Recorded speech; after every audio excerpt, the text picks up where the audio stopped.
Hello, hello, hello. Jake, how are you? I am fantastic. I'm stoked for today, actually. It's been a Pumped? great week. Yes, absolutely. What's Good, up, man. everybody? Welcome How have back, you been? y'all. I'm pretty good. Been a bit. What? Only been 4 weeks since the last time we did this. I know, Uh, I know. It's funny. I think we were talking about being more consistent. And life happens. yeah, In yeah. good ways and bad ways. You know, I'm happy you did not catch too many One Piece strays, given all the shade you've been throwing lately. So I'm glad to see that you're still alive. I'm Welcome still back, alive. Real Collectors Fake Investors. I'm Ern. This is Fake Collector Jake. And today we have a really awesome and cool guest today with us, Quilly, Drew. Welcome. What's up, y'all? Welcome, Drew. Happy to be Um, here. Drew, tell us about you. Tell us about what you do and who you are. Yeah, so I'm Because I'm Drew.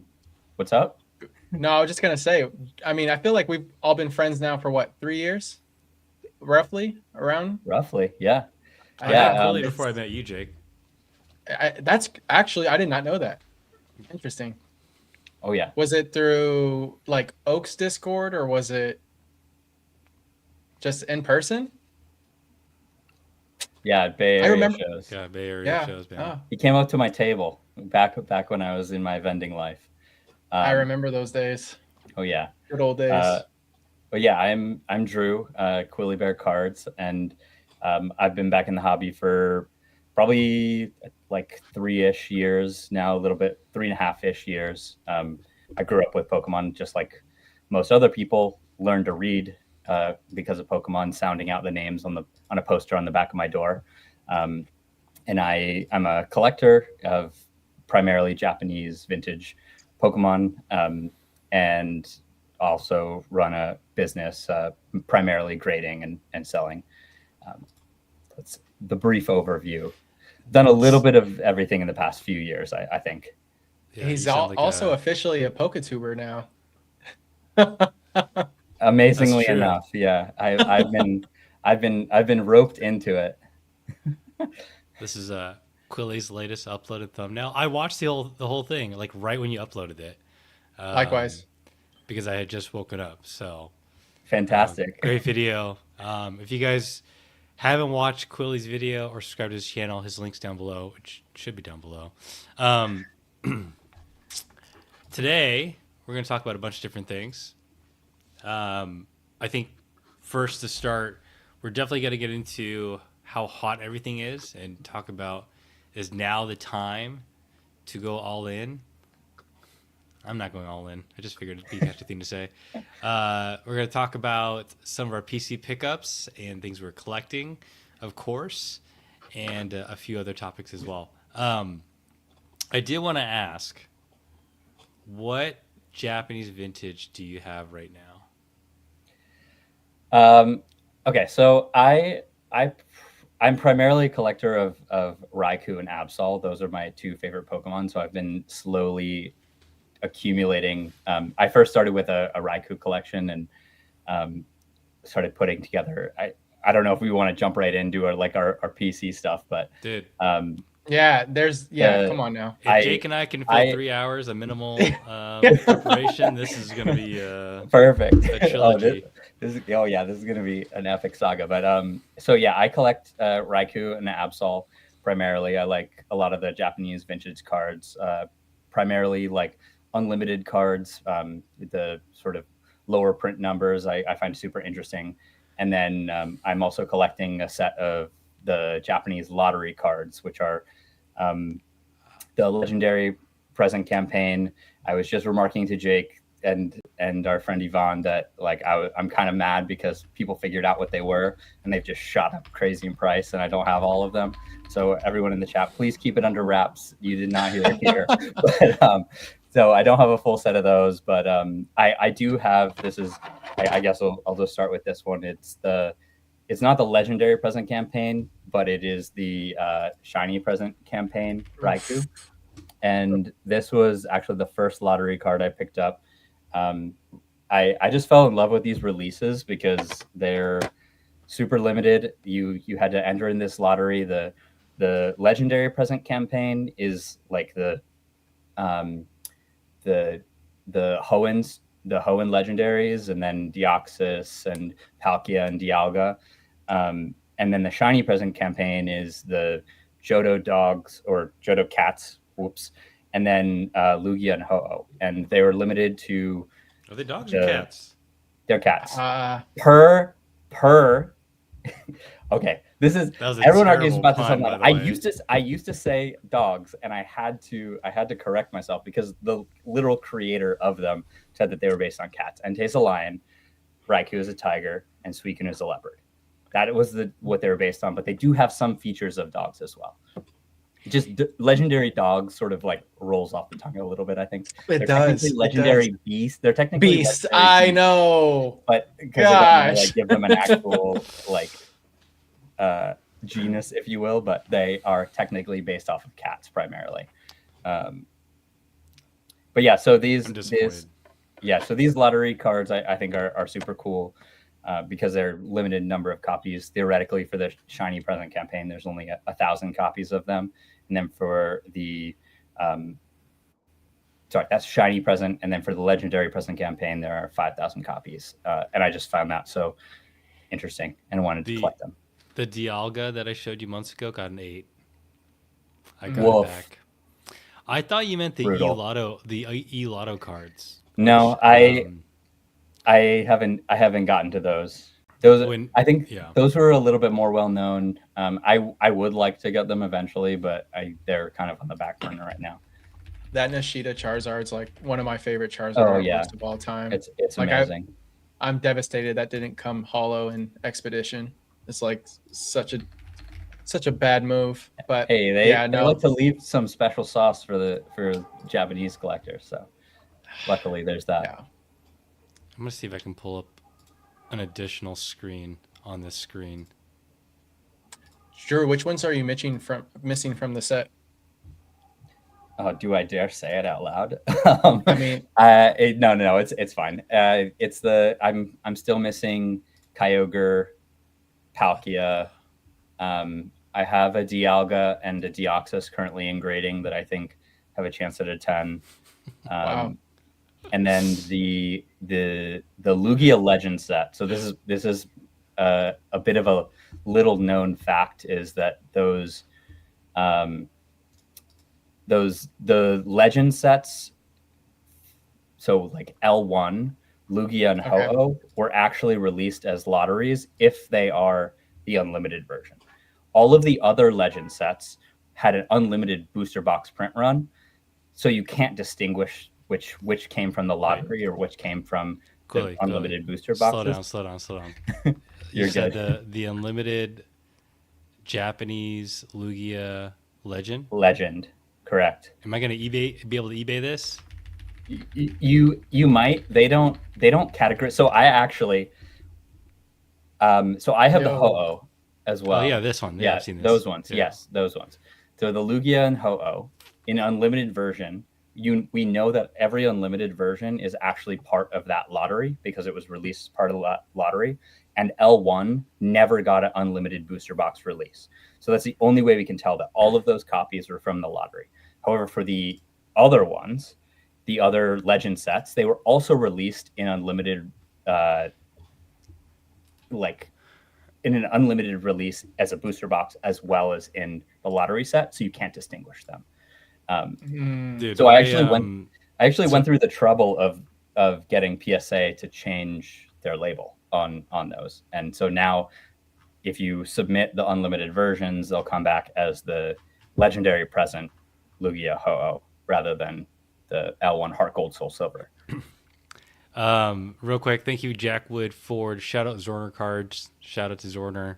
Shout out to Zorner. We got a whole raid from his stream, it looks like. Oh, shout out really? Zorner. Nice. Yeah. Thanks, Zorner. Yeah. Shout out Mike. Met him in person at Card Party. Very great deep guy. And noticeable voice. You will know when Zorner has arrived. Shouts out to Mike. Best describe it. Quilly, I have to say, you're like, there's like people who love Dust, there's like Dust Yes. Lords, and then you're like king of the Dust Lords. Like, Yeah, no, I have it's not heard anyone talk about this kind of stuff in like a couple of years because it's just so, you know, out there. Yeah, you're, no, It's you're in the on, right. you're on, trenches. yeah, you're Yeah. in the yeah, you made the trenches. It's like way out there. Hey, But He's hey, still that's Ern, great. digging. you, He's Ern, you still always, digging. I'm still you- digging. I'm Ern, anyway. you always talk about spending hours on Bulbapedia. Yeah. Same deal.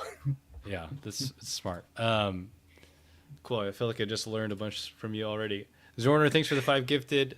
Super appreciate it, man. Good luck with everything you're doing. Heard you're killing it. Dusty What's up, Dusty? Flotilla. Hey, folks. Hi, It's Ern like- and Jake. Good to see you. Yeah. I thought it said tortilla. I Not gonna almost thought it did too. Yep. All right. So, Jake, your turn. PC stuff. I actually have a few things. I've been working on, this is like a side project, but I've been working on an Aggron collection because Aggron's, I don't know, cool. Underrated. Yeah, so this is I would say the rookie Aggron. This is by Arita. This is from Ruby and Sapphire, so classic. And then this card was so cheap that I just couldn't pass it up. This is the Team Magma Aggron PSA 9s, of course. It's just typically what I collect. Dude, that card's ugly. Oh, shut it. And then we got the I believe this is Triumphant. Yeah, this is Triumphant Aggron. Of course, they're Where'd all you get graded these? guard up. eBay? eBay, and then there was a local show that I picked up one of these. And then these were from a little bit ago, but I don't think I've shown them on the pod. But I got the Garchomp Supreme Victors, I believe. Yeah, this is so good. For a PSA 9, I know that like this card is really low pop in a 10, but for a 9, it's really cheap. And then this is the best Scizor Oh, yeah. like of all time. I know it's pretty low pop in unlimited in Japanese. Yeah. And then Oh, this yeah. is my most recent pickup that I actually showed off on the channel recently that I'm really stoked about. But it's the First Ed Dark Dragonite. This has been on my list for a long time. This card and the Dark Blastoise are my favorite too from Team Rocket. And then I got to get the Raichu and the Charizard at some point. But yeah, those have been my recent pickups. Dude, that's sick. Yeah. The Dark Raichu is in Japanese fossil, right? And yeah, Believe so. in Jap, I believe so. Yeah. Ha, Mhm. Quilly. Got you on that one. All right, my turn. Let's see. Did I show this already when I bought this? It's been a long time. You showed me. I don't know if you showed the Oh, yeah, I channel. showed Wow, this. that's sauce. I'm the only moron on the planet who went into a bidding war on this card months ago. On the Well, Super you- C10. You are at least one of two One of two. morons on the planet. King of the morons. And then I got this a few weeks ago. See, I'm a true collector, guys. This, by the way, this was a $900 card. Wow. For a prime Electrode is crazy. Yeah, it's holding strong too. It's gone up a little bit. Prime Electrode, okay. And then I've been loading up on some celebrations. I would say I'm spilling sauce, but I'm not because like you can't really get them as much anymore. I've been buying these. I have Oh, many nice. of them. Pop 1700. It's like 700 bucks a card right now. Cheap. Who knows? Maybe it goes up, maybe it goes down. Don't know. That one might do well this year, I might say. I don't know about the Pokeball, yeah. though. The Pokeball, I'm like, eh.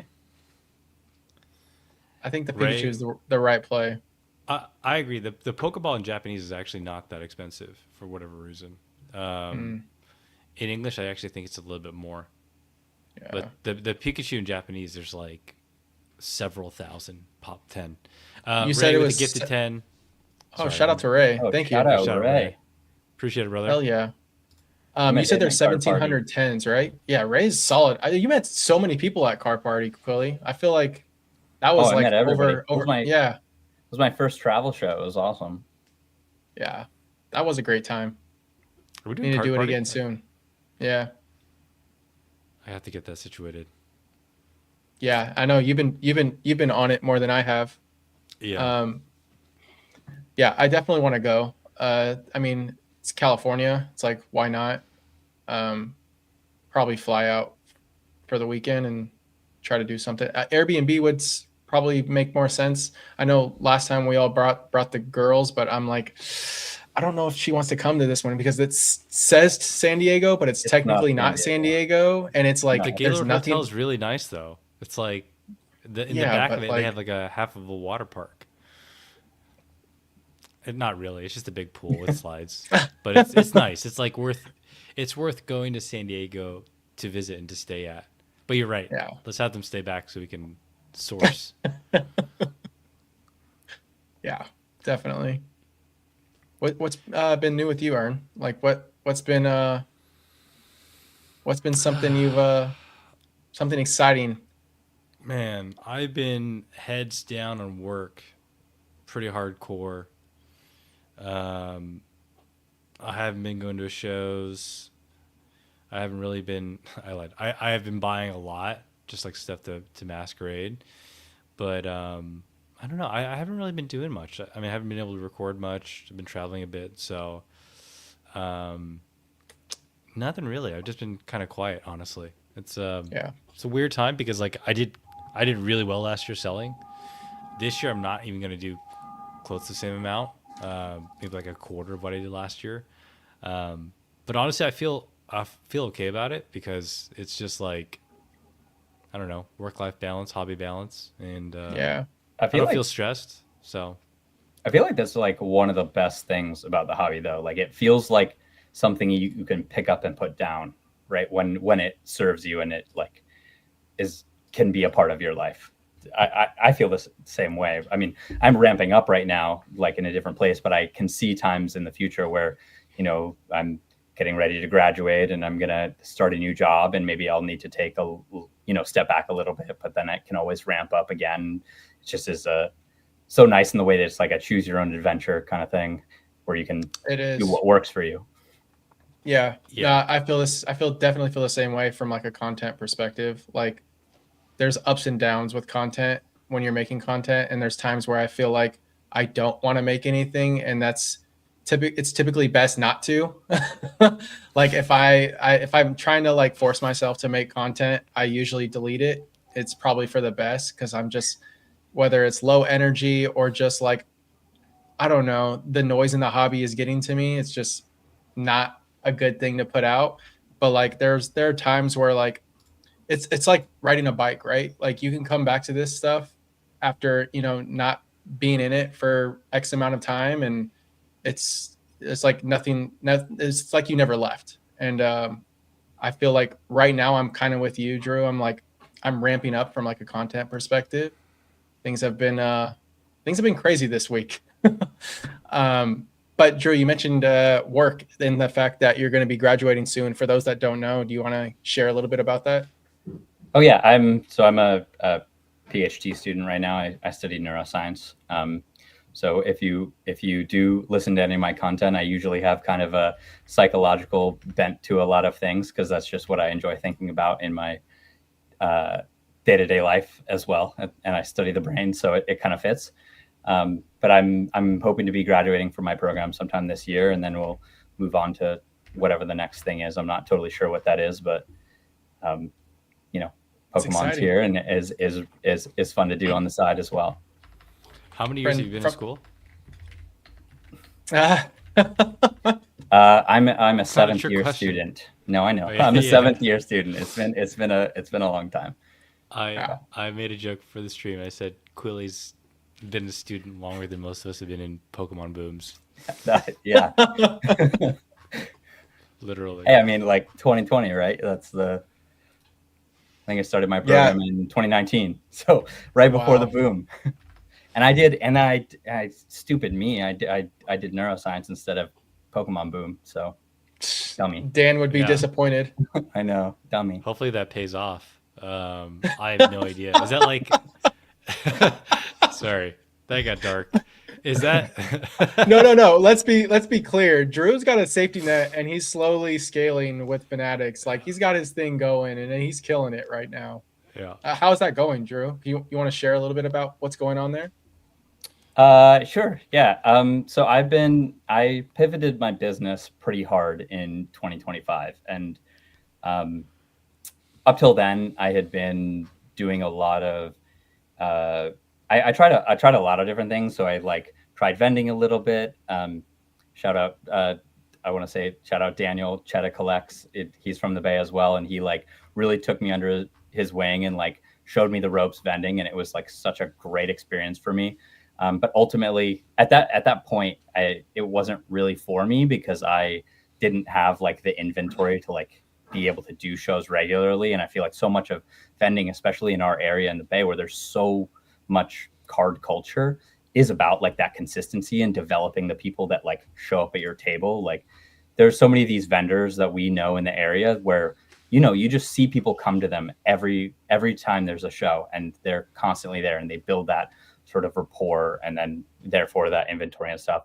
And it was frankly just hard for me to find like time to do all of that work as well. And so then I like kind of switched to eBay. There was the whole eBay vault thing, which was obviously too good to be true. Taking It full, was. too good to be true, clearly.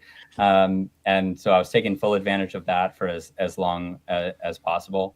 And then I was selling just myself on eBay for a while. And then eventually in the middle of 2025, I developed a relationship with Fanatics, and I've been selling pretty much exclusively there for all my greatest stuff ever since, and have been working on getting better rates and being a part of their dealer program. And I've just been working on scaling that business, and ultimately I hope to open up some consignment opportunities in the future. I have a couple people that have been helping me test it out, because there's like a lot on the back end that you have to figure out with like documentation and how to figure out payouts and all the different spreadsheets and all of that stuff. So it's a work in progress. It's definitely like a crazy growing experience, but it's been fun. I know someone who can probably benefit from your consulting services, and his name is Dan Ketchum-All Collectibles. Well, trust me, I'm sure I'm even more low tech than Dan. Like, I'm still figuring out. And I will say, like a lot of it has to do with the reporting that they're able to give us, and the spreadsheets that like they provide us on the back end. I love a lot of things about like the Fanatic service and what they provide, and they've been super receptive, at least to me, in making changes to even the way that they export data, that has make a huge difference. But it's still like a process and scaling up. Actually, let me answer this question with a quick one, Grimer. Which co-host has the better beard?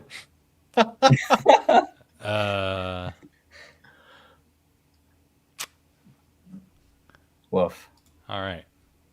I don't know how to answer that one. Skip. Both look well kept. No food, clean. Dan's beard is the one that shocks me every time he makes a video. I'm like, dude. Dan is, I swear, he goes into his caveman mode, and it's just like, hey, it's a boom. It's a boom. He doesn't have time to shave. That's Are you true. kidding? Yeah, why shave? I told him he can't shave until Destin Rivals gets a reprint. All right, Quilly, I have a question. What was the process like to work with Fanatics? Because I actually have not heard too many people do that. Do you just like hit them up and say, "Hey, I got a bunch of dust I need to sell," or how does that work? I got a bunch. Yeah, exactly. For me, I don't know how like other people do it, but for me, they actually ended up reaching out to me. So I started selling on there quite a bit because of the whole CGC Fanatics collaboration that we don't talk about that publicly. No, I know. But yeah, so it's like I started selling on there quite a bit, and then and eventually they reached out to me and asked if they could do anything for me, and just sort of rolled from there. I like discussed it with them, and just have been trying to level up ever since. Yeah, I will get an email like maybe once a quarter from someone there, but it also comes when I don't do anything. So I'm like, I don't know what I did to deserve outside of spending a lot of money. Uh, There you go. but yeah, Is it like a like a marketing email, or is it I like want to someone find it and actually read it to you reaching right out to now. you? No, it's a Oh boy. person. It's like, hey, I'm an account, blah blah blah. I noticed you did this. I'm not gonna pull it up. I'll read it to you guys. It's a high touch email from an actual person. High touch email. This guy works in tech. Yeah. Oh, that's my way of saying it's a nice Yeah. curated email.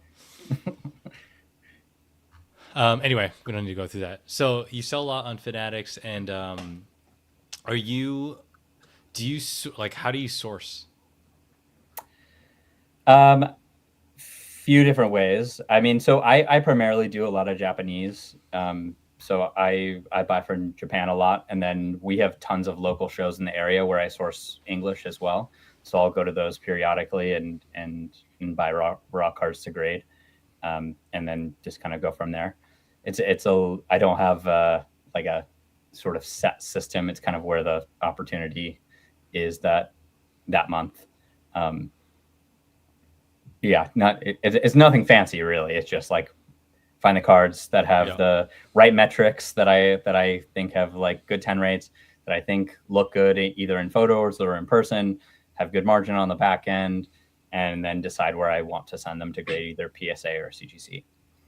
And are you grading a lot across both companies? Obviously not Beckett, because nobody grades there. I mean, I grade to both. Basically, I have a pile where if it's going to PSA, I'll just like build up a 20 card sub and send it out. And then I have a sort of rotating churn pile that goes to CGC because their turnaround time is a little bit faster. And it just really depends on what I think that card is going to look like when I get it back from PSA. Like if I think has a strong chance of getting a PSA 10 versus a pristine, and then like what the margin is on the 10 from PSA versus if I think it's just gonna like get a CGC 10 and then be able to like turn that over, then I'll do that. But I sort of keep both piles going as quickly as possible is the goal. Yeah, I kind of feel like if you don't have a system to source, that it really hurts your ability to stay consistent. Unless like you're just sourcing in bulk and you have a bunch of cards to submit and grade and that kind of thing. If you're not constantly buying and sourcing, then like you'll hit walls of like stagnation that you can get dry for a while. It definitely can, especially, and it's crazy to say that even here, like being in the Bay Area where we have so many card shows, it's just like for me, I feel like I'm curious how you scale this is outside of consignments from like buying stuff to grade, because like I look at my situation where it sounds to me like most of the English you're buying is probably at shows. You're probably not risking buying volume like you are in Japan, right? Like no, I wouldn't do that, especially now. Like Scarlet and Violet quality is terrible. I mean, there's some benefits to Mega right now where it's probably lower risk, but like for me, when I'm buying English to grade, I'm at shows or card shops that I know that don't grade. And even then, like with GameStop, with just like the amount of demand and traffic at these card shows, it's not scalable. Like you can't go into a card show and say, I'm going to get 50 cards from this card show. You're more likely to get, a fraction of that. And that's been my experience. Like, I think I went to a card show. It was the East Bay card show that was semi-recent, and I walked every table. It took me 6 hours, and I walked away with about 15, 20 cards. Okay. For the chat, your black gloves and your flashlight. For the chat though, Jake's standards are insane. We were at car party, and I kept yelling at him. You have to just like buy. They really did, but especially Drew. Drew was even like pointing cards out, like buy this, and I'm like, I don't know about that one. I was giving him the opportunity to buy it. I need to buy. And then I would buy it when he would say no. I know. That submission I got back is a testament to you just buy what you think could 10, not will 10, and you're gonna get that lazy grader who came in on a weekend and he just wants to get the day over with, and he's going to give you a 10. Was that It's your a double-edged card sword. party sub? Was that your card Yeah. party sub? The one where I that one with revealed, all yeah, the that was with all that the was like Garchomps. 99%. Yeah. And you did great. Yeah, Oh, dude. killed Oh, it. he killed it. Yeah. Yeah, and I was so shocked. the hilarious thing is, I graded all my card party cards as well, and I got torched. So it's a double-edged sword. See, for sure. there you Like, go. Exactly. I mean, Exactly. but that's just how grading works. But like, honestly, what I should have done though is I sent all of my card party cards in one sub, and I should have there's so much more variance between graders than there are between cards in an individual sub. So I should have just sent it out into individual subs. So I was grading all of them with CGC, and I could very easily just have divided it up into different subs, have actually introduce more of that like sort of volume in the and create that variance for myself, because I mean maybe I would have still gotten cooked on everything, and maybe I'm just blind, but it also it's less of a binary thing. But I mean, when you're grading at scale, right? Like if I'm submitting 50 cards, right?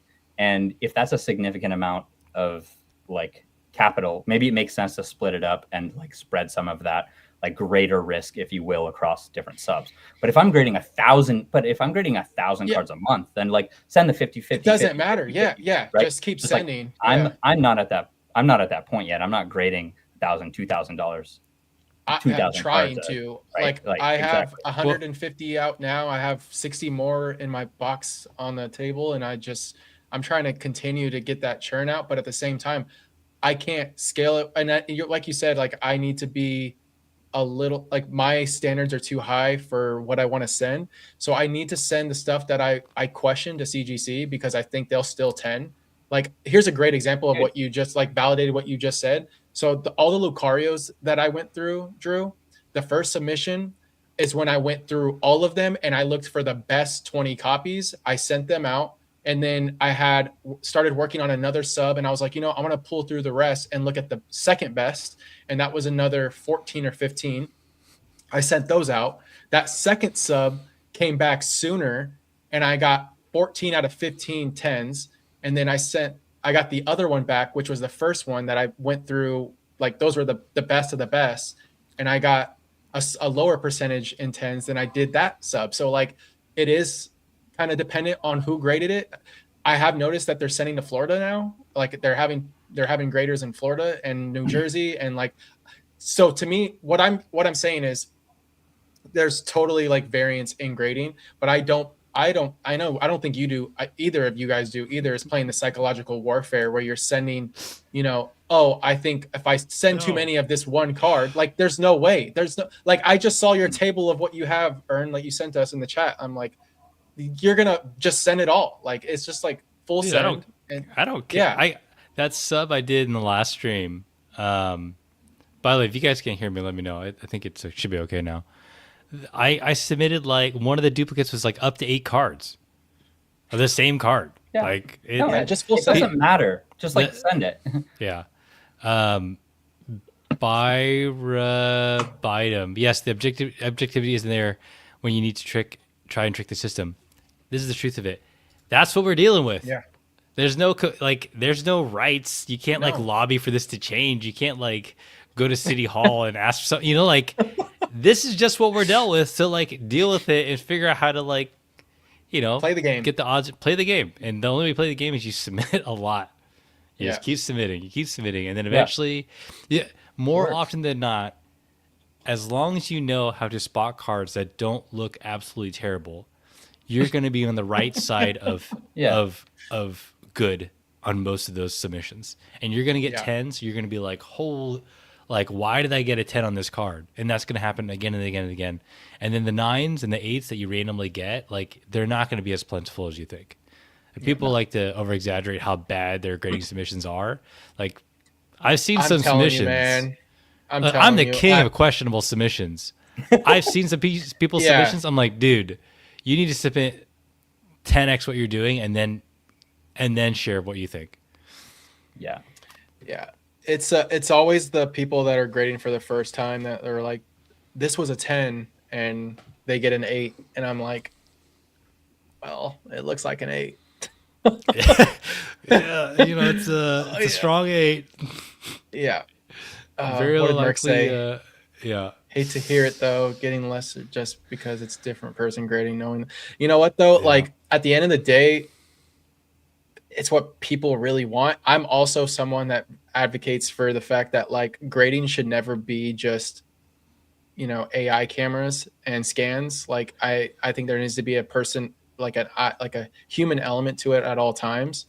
I think even tag is still using a human element. I don't think it can be completely removed. And at the end of the day, people just want tens. That's why CGC 10 gem mint labels exist. Well, Truly. I mean, sorry, just going back to Son of Merc's question is like, also you have to remember that Jake is taking like the perfect cards and then the slightly less than perfect cards, which are all tens, right? So like just calibrate your Yeah. like the expectations here, right? It's like when we're saying they were slightly worse, they were still tens, and he got Jake, a few Yeah. nines in both subs, right? It's like, you should Oh, start I a know. business. I have a business I idea for know. you, okay? I already know what you're gonna say. Team Oh, No, Rocket no, no. Joey has. I think I know what you're gonna say. Go for it Okay. though. I highly doubt it because this is a proprietary idea I thought about a long time ago. You should start a business where all you do is you sell cards that you think are tens. And you tell That's people, pretty much I what. think this could 25% premium.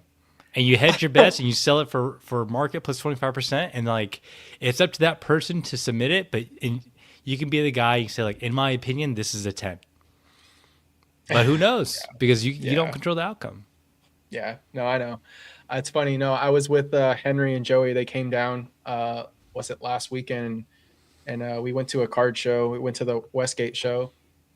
And I was walking with them and I was looking at cars and Joey looks at me and goes, "You need to start a consignment service where you walk with people and help them source cars." And I'm like, that is just like such a waste of time. like there's honestly no way. Like I am No. helping other people make money. And I mean, I'm all for that, but like that I'm yeah, there's no way. My feet would hurt. Yeah. I have friends who get back in the hobby and they're like, how do you know what to grade? I'm like, math, yeah, hard work, right? It's literally math. alt tabbing, shift tabbing to different tabs and checking comps and eBay and alt. Like, if I taught you, then I Also, would lose my sometimes it doesn't sauce. even need to be that deep. Like it's just like from like an art perspective or a Pokemon perspective, and you're like, yep, that's the one. like it doesn't even matter if the gem rate's low or if it's like, I mean, it's better if it's higher for like getting more tens out, but like at the end of the day, we've seen so many examples in this hobby where it doesn't matter how high pop it is or how easy to grade it is. If it's the right Pokemon, if it's Pikachu, if it's Umbreon, if it's Charizard, it doesn't matter. Like Yeah. time will prove itself. And I think Charizard UPC promos that we got in the past are a great example of that. These new Charizard UPC promos are probably another example of that. Um, yeah, I don't know. As I sent you guys a photo of my stack of 100 in Japanese, That's the sauce. Yeah. I would show the chat, but I packed it up. Elite says, at least tag gives you a detailed report. Yes, but Sure. sometimes the report is like inaccurate. Yeah. So I had 3 cards that got, I forgot the grade exactly, high 900 score. I just cracked them and sent them to Beckett. Thank you, Tag, for validating my cards are in great shape. Let's see if I get a black label. I've always had the idea that like it's not the technology that's going to change who's winning the grading war. It's whoever makes grading more accessible. And who's doing that? And who's going to do that with the other grading company that they just acquired? Yeah, I mean, I don't know who's going to do that in the future, how that changes, but like that's the key problem to solve. And then secondly, I would say, how do you appeal to the whales and the people who are going to spend the big bucks? But I don't think if you can't outpace how fast PSA is grading, then you have to come up with another tactic. And I don't know. It's just like But at that same time, tactics feel like gimmicks now. Like Tag's probably going to drop those pods either this year or next year. Like that seems like a total mess in my opinion. Like I'm scared of what happens in the hobby when those drop. Like there's going to be people just like waiting in line all day, regrading the same card until Oh, the pod yuck, gives it a yeah. 10. Like, dude, it's gonna be gross. It's gonna be just like the Pokemon vending machines. It's gonna be on Poke Streets. Like it's gonna be a whole thing. Like everyone finds a way. It sucks, but like we all know this, that when money is to be made, people find messed up ways to make it benefit them, and that pod is gonna be a great example of that. Shout out to Ricky in the chat. Someone Yeah. was like, just watch Oyama's video on grading. That's all you need. And he's like, nah, that Oyama guy is mid. Shout out, Ricky. Oh, man. Yeah. Yeah, it's we talked about this before, right? Or somewhere? I'm sure we have. You want imperfections in the hobby. That's how you find arbitrage. If everything was perfect, then Yeah. The playing field shouldn't be equal. Whether that's how you source, how grading works, arbitrage between grading companies, all those different things. I think it makes it more fun. It makes it more fun to me, right? Like, there's like they got us on the, not to get too technical with it, but they got us on that variable reward schedule, right? That's how they get the dopamine directly into our brains. If it were like completely deterministic every time and we knew exactly how it worked, then it would be it's not gambling. You don't have that. You don't get that rush, right? And you don't get someone to blame afterwards. You don't get to say, "Oh, I got the bad grader," or whatever, right? It's like also like the imperfections, like corporations can't necessarily monopolize. They can't own exclusively, right? Like PSA is not going to go out and go crack a bunch of CGC slabs and make them PSA 10s or Beckett 10s or whatever, or vice versa. That's like for the common person to do. And there's, real margin there, real opportunity there, where like their company is too big of an operation to think about how they solve for problems like that, which means like everyone else who is not a big company can benefit from it. Yeah, once you're at a certain scale, like certain things are just not worth your time anymore. Yeah. Right. Although I do see a future maybe where PSA hires people to do that in like 5 or 10 years. Your conspiracy theorist video was a banger for sure. Which one? But about them hiring people to source and grade? It's not a conspiracy. It's a logical business plan. It's like it makes sense. Yeah. Right? I mean, like if we're selling our graded slabs to them, are we just like independent contractors for PSA as well? Taking the that's half the vendors now. Like why do they need to pay anybody to do that? Yeah. Like they already have all these independent contractors running around shows buying slabs at 80% to sell them at 86%. I don't know if there are independent contractors, but not really getting obviously 1099s. Right. With that volume and sale. GameStop, baby. Yeah, we're screwed, guys. Yeah. The more I think about I'm with you though. Like once they've had enough though, it's gonna be interesting. Like I do not leave my LGS until I get a tag 10. Keep resubmitting, bud. Oh my gosh, LGSs are going to be so pissed, like waking up early, get into the store, and then there's just this line of people that aren't there for a new release. They're there for the pod. It's dark. It's so dark. I wonder what a secondhand tag grading machine would sell for on like the black market. And I wonder if you could like reprogram it. Dude, I'm telling you, it's a bad idea. This world is too cynical for that to be successful. Like I don't know. That said, Jake, how much are you grading these days? I will say at the end of last year, I was grading a lot. I've been meaning to get out a submission so that I can start looking for stuff. I should be looking for more stuff to grade, but honestly, I needed a break from it. Like it's just too much energy for me for like, especially when I want to go to a card show and like have fun. Like sometimes sourcing can be a lot. But I'm grading roughly on average probably like 40 to 50 cards a month. I want to get to like 100 cards a month, but it's just right now PSA is too slow. So and one of my goals this year I mentioned is grading with tag, grading with I want to grade with ARS through Shug. Shout out to Shug, by the way. Shug challenged me. Him and I are going to try to do a black label, and whoever wins first is basically the winner. But we're going to try to grade English with Beckett, see who gets the first black label between the two of us, which will be fun. Shout out to Brody, by the way. I had Brody on the channel over the weekend, and I found out he graded once with Beckett. And he graded a black label Celebrations Umbreon, black label Shiny Mew from Celebrations, and then one very niche Japanese like Cardass card, I believe. Was it Cardass or was it? How many items in that submission? I don't know how many cards he submitted, but he still has both the Umbreon and the Mew.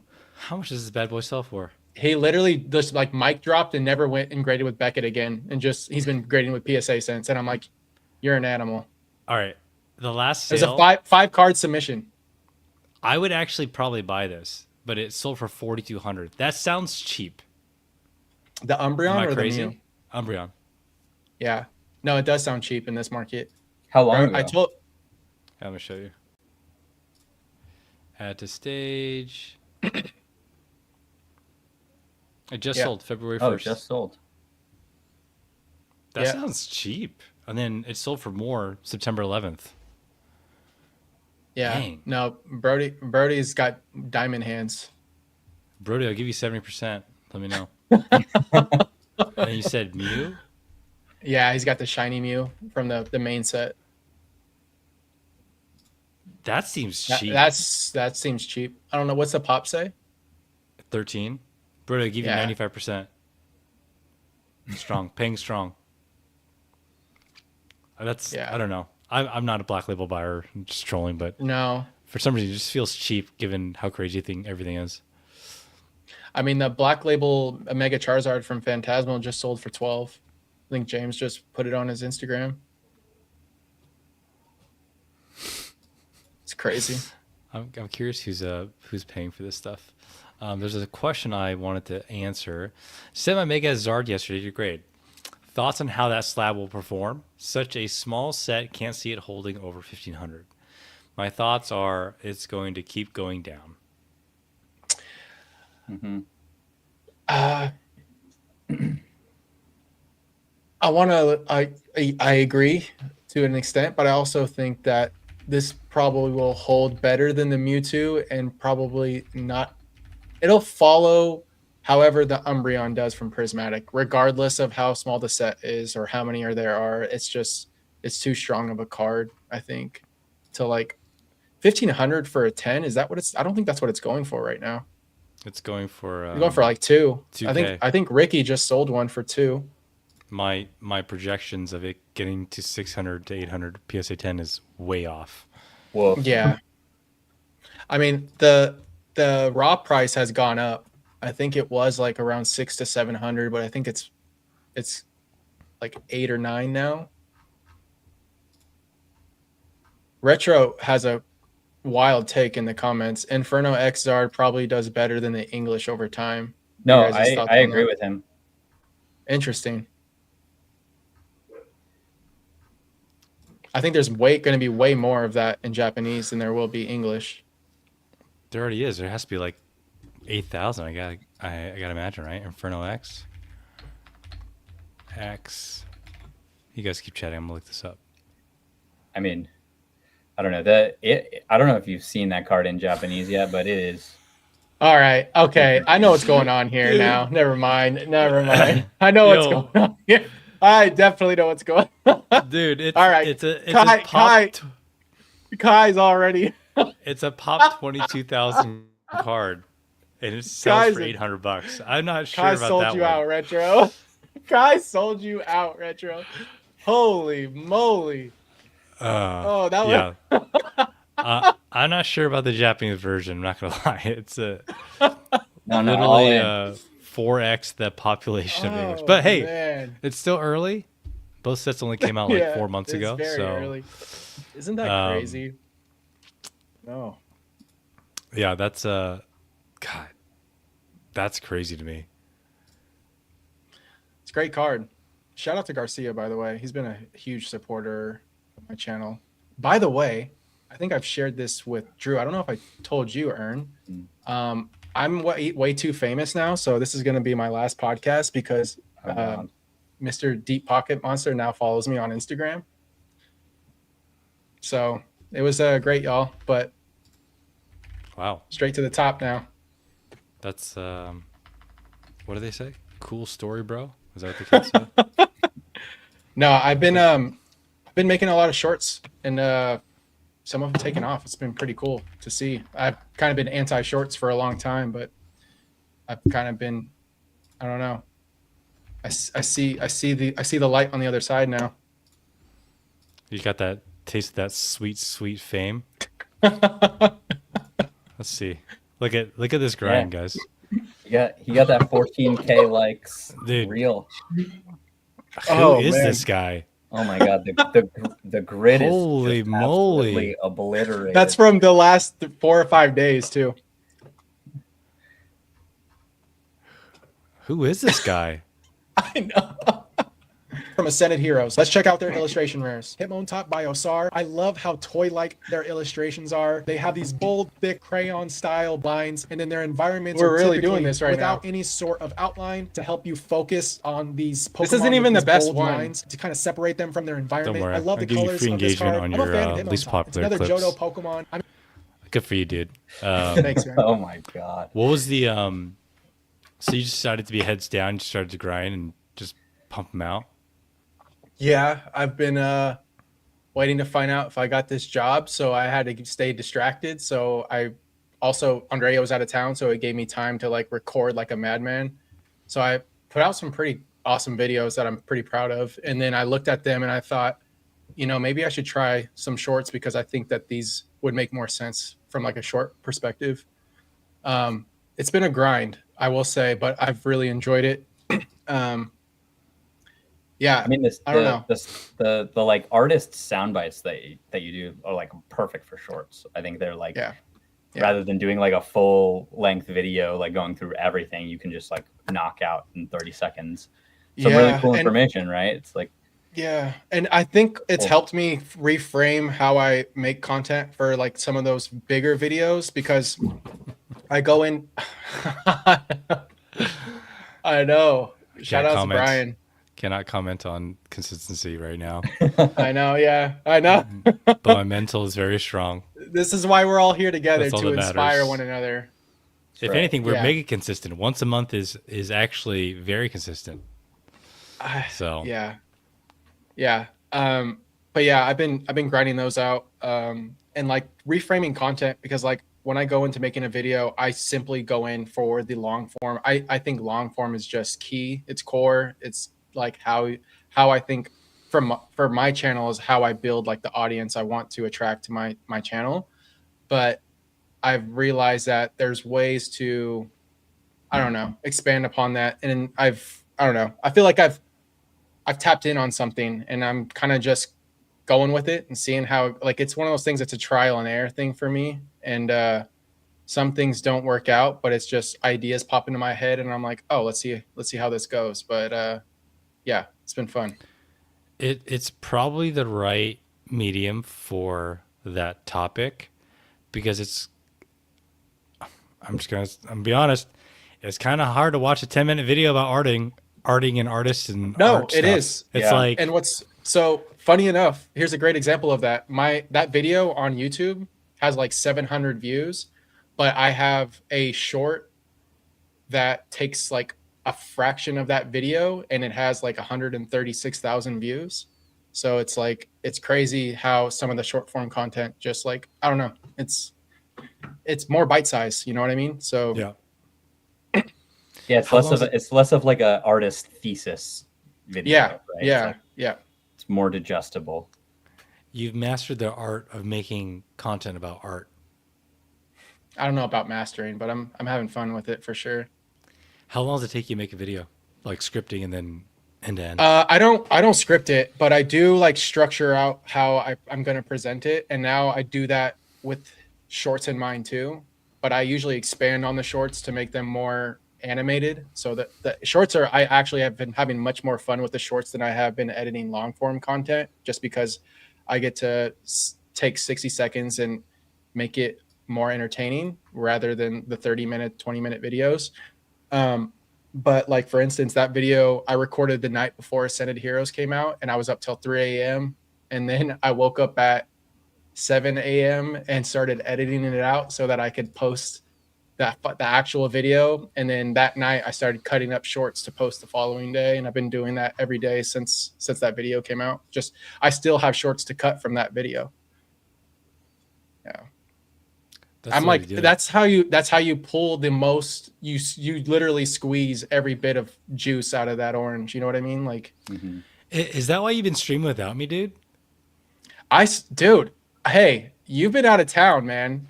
I can't, no. This isn't followed caught on me. Jake red-handed.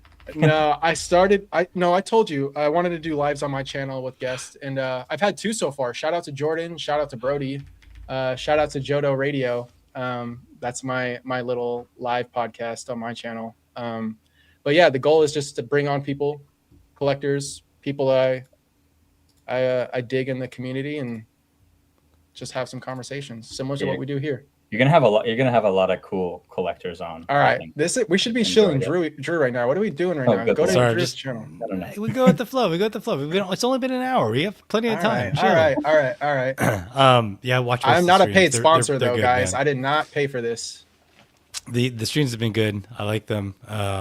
Thanks, dude. Obviously, I'm biased. Not as good as me being on there, but we'll take a good second place. This is my home. And that, like, I've said this multiple times. This podcast is not going anywhere unless Ern fires me, which he might, because I am doing my own lives now. Dude, this is Cooley's channel. Might as well just plug it while we're here. Oh God. So yes, comment.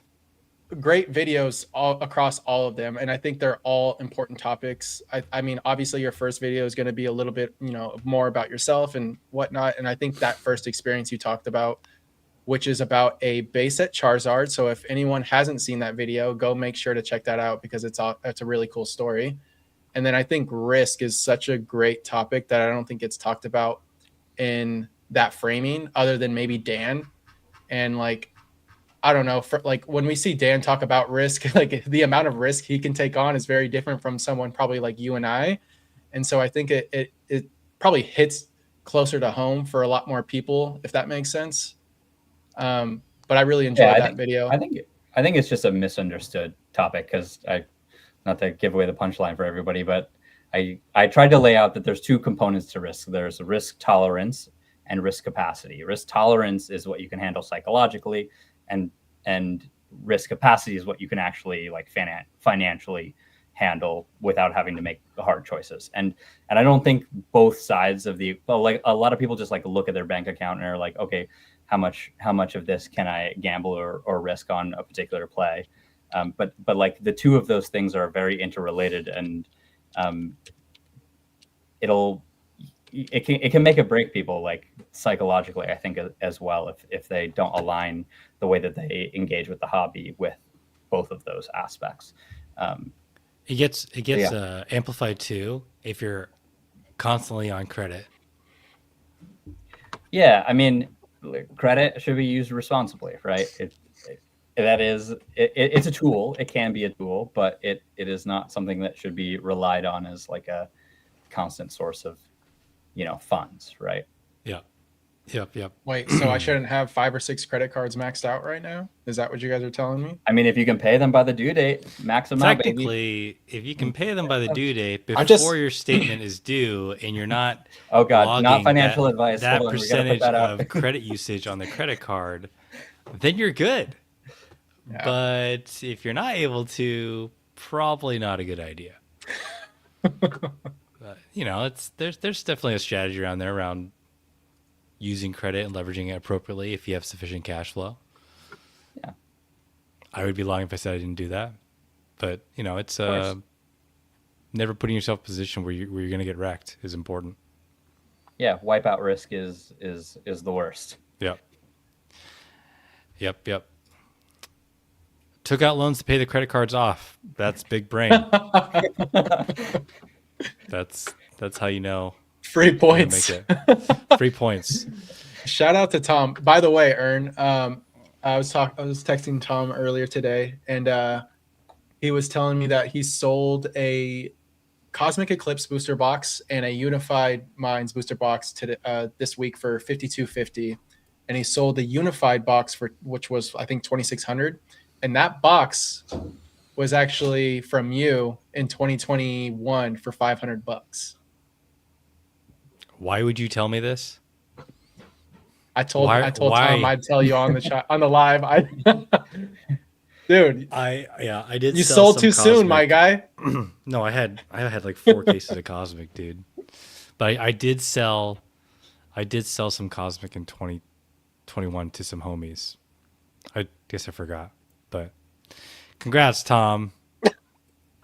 You have my Venmo and my PayPal. Just saying. All right, let's change gears a bit. I really wanted to dig into how crazy everything is, the market. The title of this stream is it time to go all in on Pokemon? Which, you know, we're probably a bit late on this topic. But, you know, every time the funny thing is, like, every time I take a break, cool off, focus on work, come back, it just seems like everything is even more crazy than the last time I looked. It gets more insane. So I went to a local shop, some guys in up north, and they sold all their Ascended Heroes packs for like $15-$16 a pop. And I guess that's market now. I have blocked out Ascending. I've talked about this before, but like Yeah. I pretty much blocked out Ascended's release until like, I don't know, late February, early March, just because of the way that they release product. I thought this would be different, but obviously, the fact that they pulled back, I think it was not the Texas sticker blisters, it's the other 2-pack blisters. Yeah. It was it's thing? a package. It's like the Larry 2-pack, but it's a bottleneck with packaging from what I've been hearing, and the fact that like that Yeah, I mean, whole Go ahead, Drew.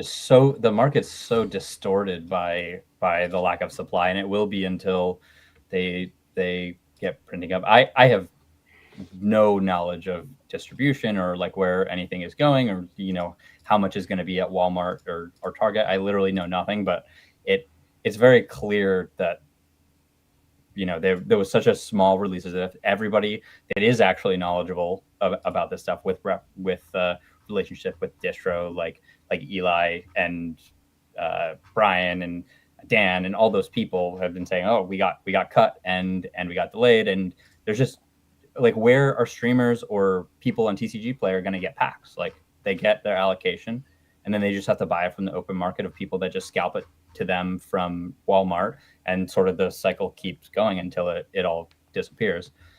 Yeah. It's pretty crazy that it's still another 2 weeks away until more product is getting released. Like, dude, like, yeah, no, I know. I truly think they should have pushed the entire set back to February 20th. I'm surprised they didn't, because they moved the playability, right? Like, for the players. Yeah, so that was the first time they've ever done that.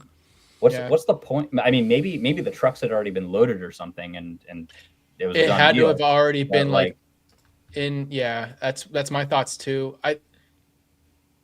It's honestly baffling to me that they did it this way.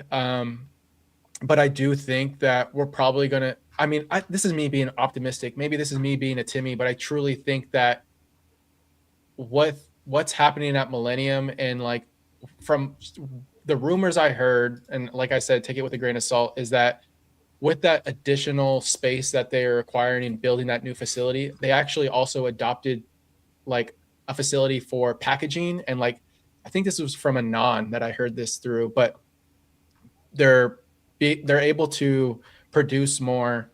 And it's not like printing cardboard is difficult, it's the packaging, because a lot of this is done by hand. Like there was that Pokemon video that they put out a long time ago. Shout out to Mason. I know that he did a reaction video of that's still on YouTube, because I know Pokemon pulled that video down, but it shows their entire process of printing. And like booster boxes were hand packed. Like that's where we're at. And like it's crazy to me that booster boxes are probably one of the easier products to produce, and yet we haven't seen actual reprints other than that small Twilight and Surging Sparks reprint of booster boxes this like all of 2025.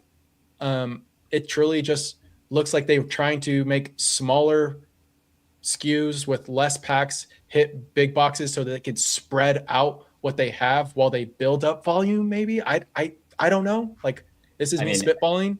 Yeah, at least I mean, I think all of us can only muse about this. I have zero idea what's going on. Maybe it has to do with the 30th. Maybe it's just poorly definitely planned, right? It's like who knows? It like I feel like this is one of those things like we're in such like as someone that has had no knowledge of distribution or anything that's going on for a long time, we are even more in we're not going to know what is going on until it happens. I feel like, and the people with like actual knowledge about this may be able to correct me, and maybe they have better insight into what's actually going on. But my sense from listening to everybody is just like nobody knows what's going on. No one knows what they're planning, and we're just going to find out in real time. And it is what it is. Yeah, that's the best we can do is like react to whatever is given to us at this point. Yeah, I don't know if you know this. Destin boxes are about 600 now.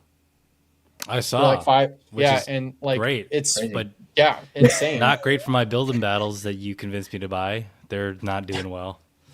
Getting crushed. I've been buying loose packs of Destin like at fair prices, but aside from that, I haven't been buying a lot of sealed product. Grimer's my kindred spirit. He knew. I've been looking at this. I'm like, you guys are talking. I'm doing the math. I'm like, why wouldn't I just buy every single one of these Pikachus, right? And just blind send them and see what happens. If the supply this choked. Like it's only 1, 2, 3, crazy. 4. It's only 4K. Did you see the Gengar? The Gengar had what 4 listed or something on TCG Player? Yeah. Like I mean, it's such an embarrassing release. But here's where there's the light at the end of the tunnel. I'm a firm believer that things got to get worse before they get better, and I think this is a great example of that. Like we spent an entire year of just like nothing on the market, and this is us. I think towards the end of this, that's just. I mean, who knows? Like I said, I didn't expect this to go on for the entire year, but I think Pokemon has plans to make things better. It's just like I said, it's got to get worse before it gets better. This is some fake sales. Who knows? Yeah, who knows? But I wouldn't be a buyer of this stuff personally. Like, there's no way I'm buying these singles right now. I mean, I want all the special illustration rares and 10s. I want to grade those, but I won't. Won't touch them right now. I'm buying the Japanese ones. Yeah, no, definitely. The Mega Gengar in English was selling for like $1,200 on auction. Yeah, it's I mean, honestly, it's a crazy time. Prismatic was pretty nuts, but this is wild. Like, there's not even more than 10 listings for these cards. I guess for these ones are. Yeah, it's crazy. So I mean, it's also a massive set. Like, it's the biggest set. Like to pull any individual one, you have to open an ungodly amount of stuff, right? How many cards are in it? Like 250 or something like that. Like it's craziness. Yeah. Yeah. Bigger than Fusion Strike. I know I was joking before, but if you have the bankroll, never mind. Is the print quality good on this set? From what I've seen, yeah. Dude, don't tell me that. From what I've seen, yeah. Are we about to watch a live earned buyout? Yeah. I mean, I've done worse, but it's Mega just interesting. Mega Deoncé is over $100. Like, I don't even know what that Pokemon is. Yeah. Right. Dude, I think to look at these cards and then go look at a lot of like crazy. Yeah, it's crazy. Like a lot of these are gonna do a lot what like some of the prismatic SIRs did. Like I remember Blood Moon Ursaluna was like $300 or $400. That card in a 10 is less than 200 now. So I mean, yeah, maybe. I mean, I just wanted to share some thoughts. There are very few times in the hobby where weird shit happens like this, and you have to ask yourself, like, how much opportunity is this? it's also super risky, Like, especially is this knowing. opportunity? No, I don't think so, dude. 4 listings is not the same Yeah. as like 40. Like 4 listings But okay, hear me out. across the United States. That's kind of crazy. Hear me out. I don't even think you can get these back from Express fast enough to make this work for you by the time the new wave comes out into 2.5 weeks. You know what I mean? Like, But you but have how to much supply is be- hitting yeah. on the new wave? Like this is like if this is any other set, right? And these quantities were like 5, 10, 20x what they are, that would be different. But we're talking Yeah, about in sub like 4 to 5, 5 yeah. listings.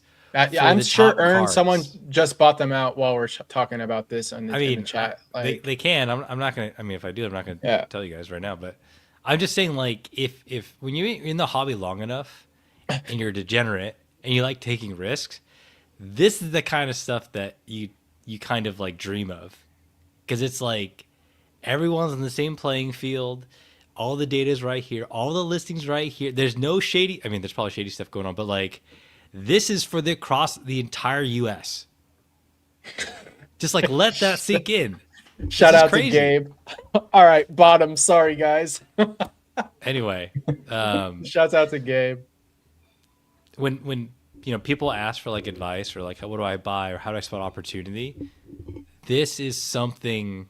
There's something going on here. A lot of risk, maybe, but Yeah, definitely a lot You of know. risk, but I think like you said, there's money to be made here. How many listings of there are I will Gengar? say, I'm 4. how many listings are there of the Dragonite on TCG Player? That's crazy to me. Only 4 5? of a new set. That's like if you go to look at like a black and white Okay, set so or like there an are- XY. That's crazy. There are more on eBay right now, Yeah. but still not like that many. Like there's probably 20 Yeah. listings, but like still, But that's a you ridiculous buy amount. these out, everything else on eBay goes up in price. Like that's Yeah. how this works, you Yeah. know. I'm not going to do That's- that. By the way, just wanted to call out the Hit refresh. absurdity of the Refresh. the market. When did the PC ETBs get shipped? What was that? When did the PC ETBs get shipped? I think after the 20th. Unless those are February? delayed. Yeah, yeah. What's the promo? Sorry, I haven't been paying attention at all. I honestly forgot what the promo is for this one. Yeah, I don't know. Let me look. Wow, fake collectors. No, I forgot because I keep thinking the Tyrantum or whatever the dinosaur. Tyrantum? That's Yeah, perfect I like order. that one. That's perfect order. Oh, Is it the Riolu? No, I don't know. No, that's mega base. Anyway. Someone in the chat. Tyrant. That's right. Wait, it is Tyrant? I thought that was perfect order. I think that's perfect order. Oh, and Zekrom. Oh yeah, it is. Yes, and Zekrom. Oh, Like and those Zekrom? all- yeah, that's a yeah, good card. yeah. That is a good one. Anyway, 5 gold Dragonites? That's crazy. Aren't these harder to pull? I'm also never buying gold cards ever again. Ever. Yeah. Period. Big Without trigger. looking at them with 3 different lights and 5 different angles. Never Never touching that again. I think Sal asked the question I really wanted to answer. Sal asks, hey guys, what are your thoughts on ETBs? I have several Evo Skies ETBs like 24 that I was thinking about selling and getting BBs instead. I did sell all my ETBs except for like 3. But I would say, generally speaking, I would sell everything that is not good first before you start considering selling something like Evo. I don't know what else you have, Sal. I imagine. Well, what if it was to turn all those Evo Skies Into- ETBs into Evo Skies into booster Evo, but- boxes? I think that's what he's saying. I would still not even entertain that topic. I would sell everything that is not Evo, that is not of the same caliber that you don't want. Yeah. Because There's going to be no. I've made that same decision time and time again. And what happens is you sell the thing that you kind of don't want into something that you really want, but that thing that you kind of don't want appreciates over time, and you could have sold the things that are at the bottom of the totem pole to get the same capital to do the same thing. And so I've done that countless times, and it's like part of it's because I'm lazy. There's just a bunch of stuff I don't want to sell. Part of it's just because like I see something I have, I'm like, oh, I don't really want it anymore. But I don't do the mental math of like, well, what else do I have that I don't really want that is not really of value or as interesting? Yeah. And the other part of that too is like it depends on what your outlets are, right? If you're gonna have to take your ETBs to a show and sell them to a vendor for 80% or 85% or whatever it is, or are you going to put in the work to like sell them individually on Facebook? It's on Facebook like for 100%, or are you going to sell them on eBay and then you still have to ship them? It's like there's so much friction there. The only thing that I will say is if it's like a space constraint and like that's the only thing that you have and you live in a small area, this is not necessarily for Sal, but for everybody, it's like then you can think about consolidating into like higher density items. But right, you have to calculate in those Sweep your own frictions as floor. well, right? Sweep your own floor of junk. Yeah, Get rid of everything else. I'm definitely with Ern on just selling everything but Evo Skies. But let's say he just had the 24 ETBs of Evo Skies and he wants to put those into booster boxes. I would probably buy the booster boxes before I sell the ETBs, because who knows? Like the booster boxes might go up and the ETBs, or what I'm saying is like I'd rather have it before letting it go, because there's a chance you're going to lose some money in between, if that makes sense. Yeah. I think it's more of like another framing is Evo Skies ETBs or everything else that is not Evo Skies ETBs. Right. So taking the booster box, I think that's the first Everything question. else, yes, no. Everything else that's not like don't sell Evo Skies. Do you want Like, Silver do not Lance do this Japanese thing. booster boxes? Because I got like 20 of them I got to sell, and nobody wants them. And that's what, like 80. That's like $1,600 that I'd rather not free up because it's harder for me to sell. That's actually what I'm dealing with today. It's like it's hard to sell, so I'm gonna sell something else. So, yeah. I wanted to answer this question earlier, but I didn't and saved it. Out of curiosity, based on your experience, how would you define the difference between a fake investor and real collector in Pokemon? So I will just say, just to clarify, this is a meme topic and title of what we do. It's not to be taken seriously. It's not to be taken seriously. But if it were, I don't know, Quilly, do you want to take a stab at it first, and I'll think about how I want to respond. Well, I mean, you guys threw me under the bus and put me under the fake investors title on the thumbnail. So clearly that's me. I would know very well what a fake investor is. I mean, I guess for me, like at least the fake investor part is really just a mindset thing. It's usually people it would be people that like don't quite understand what it means to like be investing in something versus like just speculating on, or like being on sort of a whim or a prayer on this thing and seeing what happens, and are willing to paper hands at like the first sign of trouble and can't withstand like if whatever it is that they're investing in goes down temporarily and has to sell at a bottom. Like it all comes down to kind of risk and like your ability to tolerate that sort of thing. Because in investing, at least the way that I think of it, is like more of a long-term project. And yes, you can cycle things out and turn things over time, but it's a longer term project. Rather, yeah, I guess that would be that part of it. I think I agree. What you're saying is basically what it comes down to. Short term, there's short term investors in this hobby that are mostly just speculating, and it's not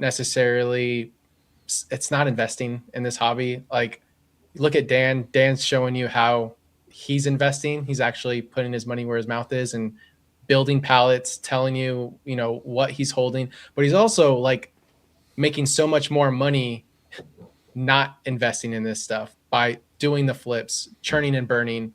And like, people fail to realize that you can actually make way more money in this hobby by not just tucking stuff into your closet. That's what it comes down to. And then from like a real collector standpoint, I think we all make fun of the fact that, we sell too early as collectors because this stuff just continues to go up. But also, like, you can still be a collector and make money in this hobby, selling cards, flipping cards, grading cards. Like, it's just, the whole title of our podcast is really just like, we're everything all at once in this hobby now. Like, the concept of a collector has changed over the last 5 or 6 years, I think. And like, to be like a true collector, I think it's not what you think it is. It's not, a young Timmy with his binder and he's never, taken a coin or a dollar for a card. Like, he only spends and never, I don't know. You know what I mean? Like, it's not reality. It's not reality. Unless you're made of money, it's just not going to happen. And I think we all collect differently, but we're all collectors. Some of us do invest, some of us don't. Like, I don't think, Drew, you have a single thing in your collection when it comes to sealed, right? Or not much of it, at least. No, I have very little because like you said, like, you can turn over your money way quicker and generate more capital from that.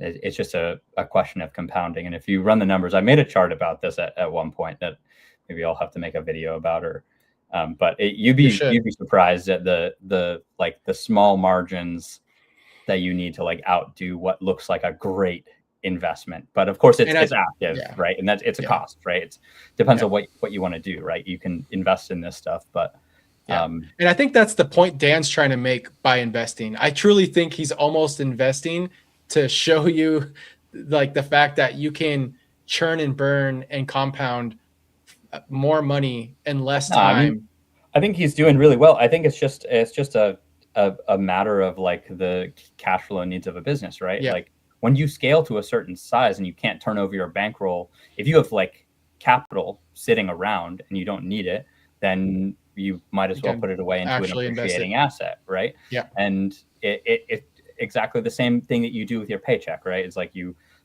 spend what you need to and then you invest the rest. You spend what you need to and then you invest the rest, like every month, and you invest and then it grows over time, and it's a passive part, but you spend what you need to make your business happen. So it's just a question of scale and the cash flow needs of whatever your business is, because the money that's not working for you is just whittling away to inflation, right? Yeah. You're supposed to invest your paycheck? No, it goes into Pokemon. I like ball player 12's response. Here's a question: who cares? Great question. I think at the end of the day, if there's one thing I took away from watching Yu-Gi-Oh, is just believe in the heart of the cards. And that just means just believe in the thing that you're doing. It makes everything a lot easier. Does that make you a true collector? Dude, I literally opened up the show and showed you like $2,000 of electrode cards that I bought. Either I'm a fake real collector or there's something wrong with me. Or I'm on a mission. Oh yeah. I don't know. I think the modern investor is a mega paper hander. Like they Yeah. will, and they're They're the not even people asking investing. the- It's just never mind. flipping. It's just flipping. It's just short term holding. And there's inherently nothing wrong with that. Like honestly, that's how the hobby should work. But telling people it's an investing is kind of like, dude, it's not really. Yeah. And that's okay. And it's okay. That's not. Sell it, make money, move on to the next thing. Yeah, but I think Anyway, it comes down to like you. I wanted to just add to that. Like, it comes down to what you actually believe in. I think, and actually see it through. Like have goals with what you believe in this hobby, and I think that will. I don't know. It works its way. It works itself out over time, and there are a lot of people that go into these chats asking, what's the next box to buy, or should I be selling X, Y, or Z. The fake hold on. investors already sold for one piece. Disclaimer. Jake already has a target on his back. We cannot Nah, attract any more. I'm with Brian, bro. One Piece Anytime shade. Brian, dude, I love No, I'm Brian's sorry, videos Jake. on One Piece, bro. I need Jake, the I cannot be anti-One Piece associated army. with I cannot be associated with your negative sentiment on this group of people. Dude, we're talking 15K for brand new cars that come out into these new sets. I'm like, and what I'm is- jealous. I'm legitimately jealous. Yeah. I wish we had the same thing, but instead we're talking about like $1,000 raw cars that no one wants to buy in the newest set. We get choked on supply. Where One Piece is on a rocket ship on another planet. I'm genuinely jealous. Why? Why though? Why is it just? I wish we had the same level of rapid growth, and I We wish I had have. more vintage. we I wish have. I had more vintage. Yeah. And I there wish you I had go. more vintage. That's Always honest.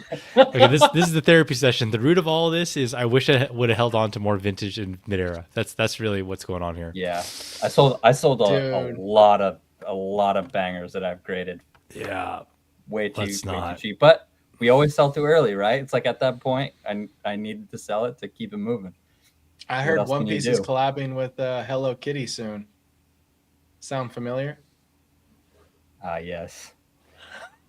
Jake, I'm sorry, man. I can't help you. Oh, Best be I careful. Yeah, I guess so. I the thing is though, I can poke fun at it because I'm not interacting with it like at all, whatsoever. It's it's interesting, but I do think that like a lot of what happened, like with a lot of the people that came into the hobby in 2025 to extract, have literally gone to One Piece, like literally, and it shows like Money. It's I- money. yeah, no, Okay, but I mean, like yeah. our card shows would be maybe One Piece vendor, like One Piece vendor, and now it's like every other table. It's wild. And you know what the thing is? These vendors, and like by all means go for it, but like a lot of these vendors are buying same day and churning it all out the same day, and I mean, it's just we do it's that with crazy. Pokemon as well. No, we do that with Poke. No, we do. We definitely Yeah. do. But what I'm saying is just like the rapid shift is what's like from like someone that's like, I know people that have been into One Piece for quite some time before all the buzz. Henry, shout out to Bo too. I was just chatting with him about it, and like he's in such a good position because he has cards that he was into at such a small amount that it's like he has to like, I don't know, in my opinion it's like make your money and move on. I almost forgot I have to bring my I know I want to move on from this too, Tom. I opened up yeah. a case, 6 boxes out of a case of Blue Bottom One Piece when it first Nice. came out.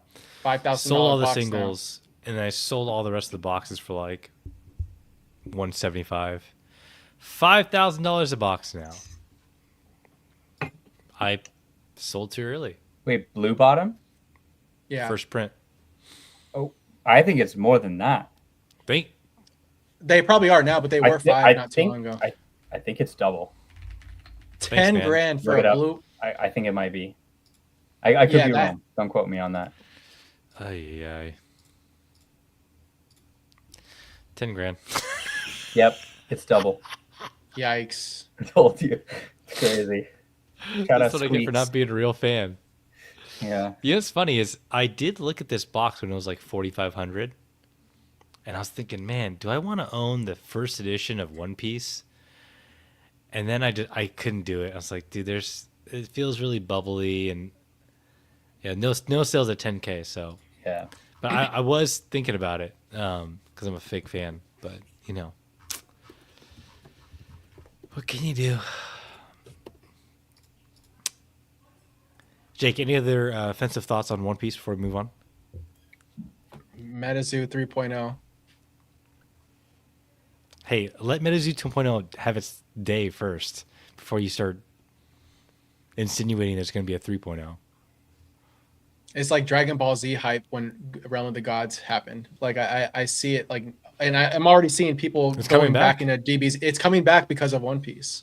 So, to be Yeah. fair, I truly believe Dragon Ball should be more popular than it is. The cards look phenomenal.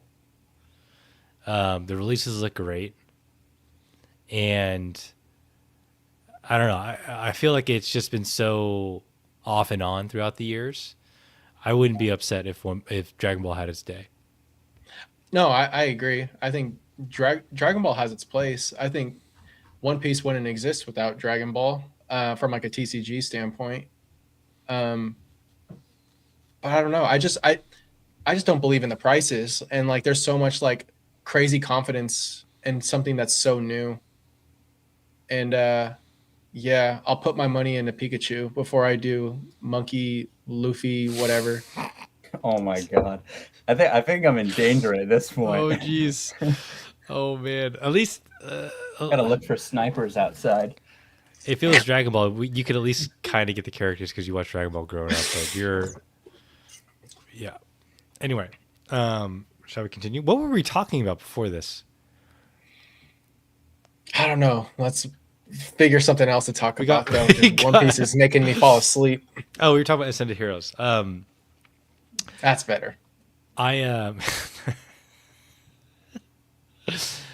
It's going to be interesting to see what happens over the next few weeks to all the single prices, and I haven't been paying attention to like YouTuber, PokeTuber, distro, whatever this or that.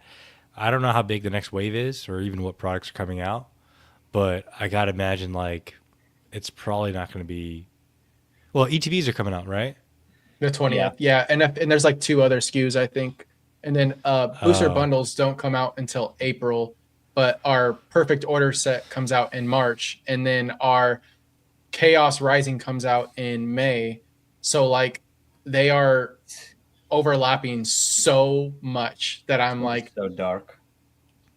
And then the 30th anniversary, right? It's like at the same time. I mean, yeah, we're going to find out that before, like right after we get Ascending Heroes. Like, was it the 27th or is it the 17th? I can't remember. It's one of those days. Crazy confidence. So we're That's- basically screwed for like the next 2 years. That's what it sounds like. Yeah. Oh It's my gonna be gosh. pretty dark. We're Yeah. comparing One Piece to Bitcoin. I cannot. Aaron, how do we Okay. keep What? Kick me. Oh Should I my kick Jake, you said? God. Yeah. he's putting my life in danger, I think. Yeah, he's. I do not associate with this Jodo Jake. Oh One Piece my people, gosh. I'm on your side. I'm full support of your game doing well, and I don't wish you want to the see it best. fail. I'm not saying that.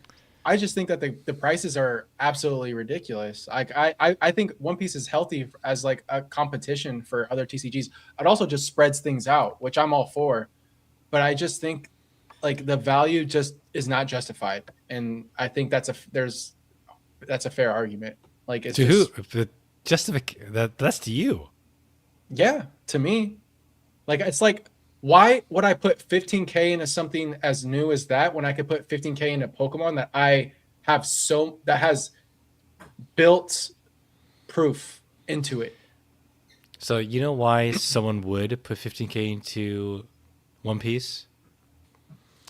Because right now, because they can probably double it in like 2 to 3 months.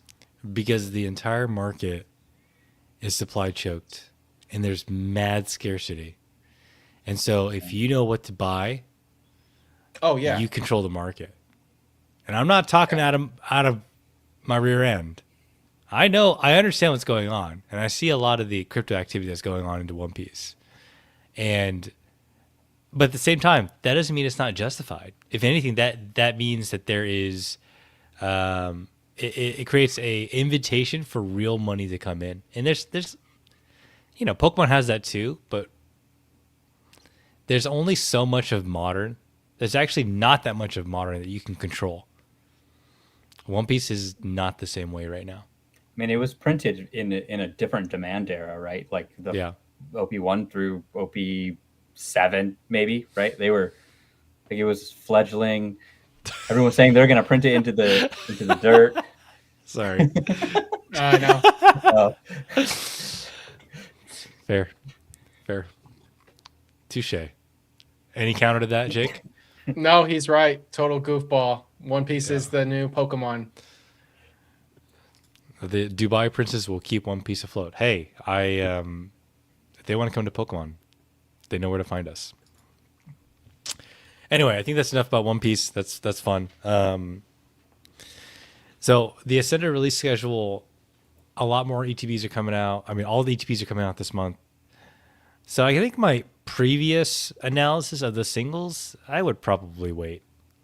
Now that you've said that, that actually makes a lot more sense. I mean, we just have no idea what's coming. I feel like we're just gonna have to take our cues from the people with actual distro. But of course, even then, we don't know how much is coming out at Sam's Club, Walmart, Target. If there's nothing there, then maybe it would end up working out well. But I just don't have enough visibility to make any sort of call at this point. Well, Jake, at what point are you buying Prismatic? When would you buy Prismatic? Have you bought Prismatic? Do you know what Prismatic is? I don't know if I want to put all that much into Prismatic. Like, I've been very slow to like buying singles for the collection, but flipping is fine. But like when it comes to the sealed stuff, by the way. Yeah, they're not. They're really not. The quality's pretty bad. But like sealed wise, like I have enough. It's not a lot, but like I don't feel like I need to have a lot of Prismatic personally. Like I have other sets that I believe in more, especially from Scarlet and Violet. And I think there's better opportunities. Like Surging's a good set that I think people should look at. We had a reprint of that, and like I still think there's going to be more of that in the future. But yeah, I look at the value of that set. Temporal is like one of those sets that it was a weird time because it was right before we got into this boom, and it's like one of the first sets that the pull rates changed. I don't think it has it's not like the best set as far as like what's in it. I just think that it might be at a place to buy just because I think it's under 2,000, which is rare with any cases of booster boxes right now. Twilight I don't like Twilight all that much. I think the Greninja's overrated, but dude, $58 for the Raging Bolt. Yeah, a lot of the SIRs from that set are that was really almost affordable. $100, right? Yeah, that was almost $100 end of last year. Yeah, and the Ghastly is like one of the best IRs from Scarlet and Violet. Anytime you have the entire evolution line, I think it's just a no-brainer. And look at that chart; like it's not going to continue that way. That's not too bad. I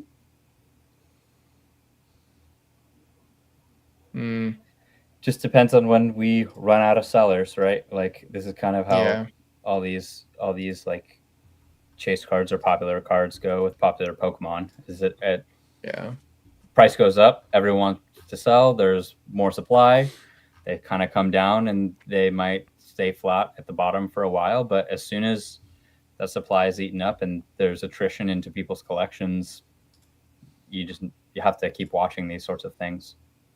That's why I've been buying a lot of terrestrial actually, because it's just been flat. It's like there's this nice margin there. There's the cards are Boxes? great, and the boxes are not boxes. I don't invest, but The singles. like the singles. Dude, you can buy yeah. boxes and not invest.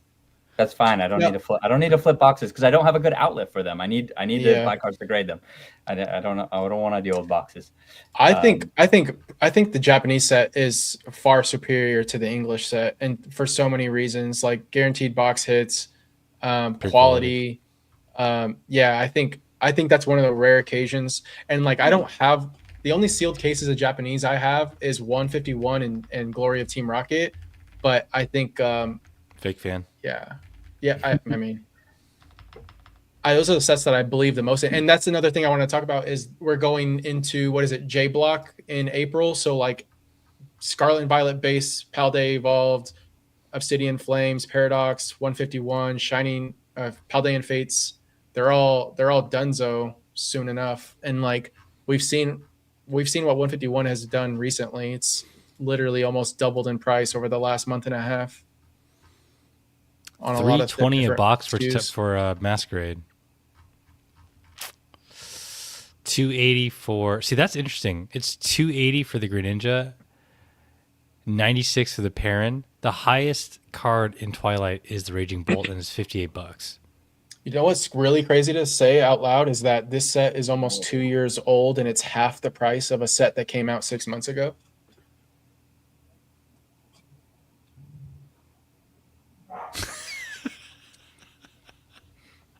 That's what I'm saying. That's Like, good. like, I had to think about that one for a second. yeah. I mean, I don't know. That's the booster box price is what. I mean, don't get me wrong. Destin is king, but Jesus, $600 for 6 months. Like, I'm not buying that. I'm buying loose packs like crazy. Like, I'm buying a ton of Destin Rivals loose packs, but because I can get them at a fair price.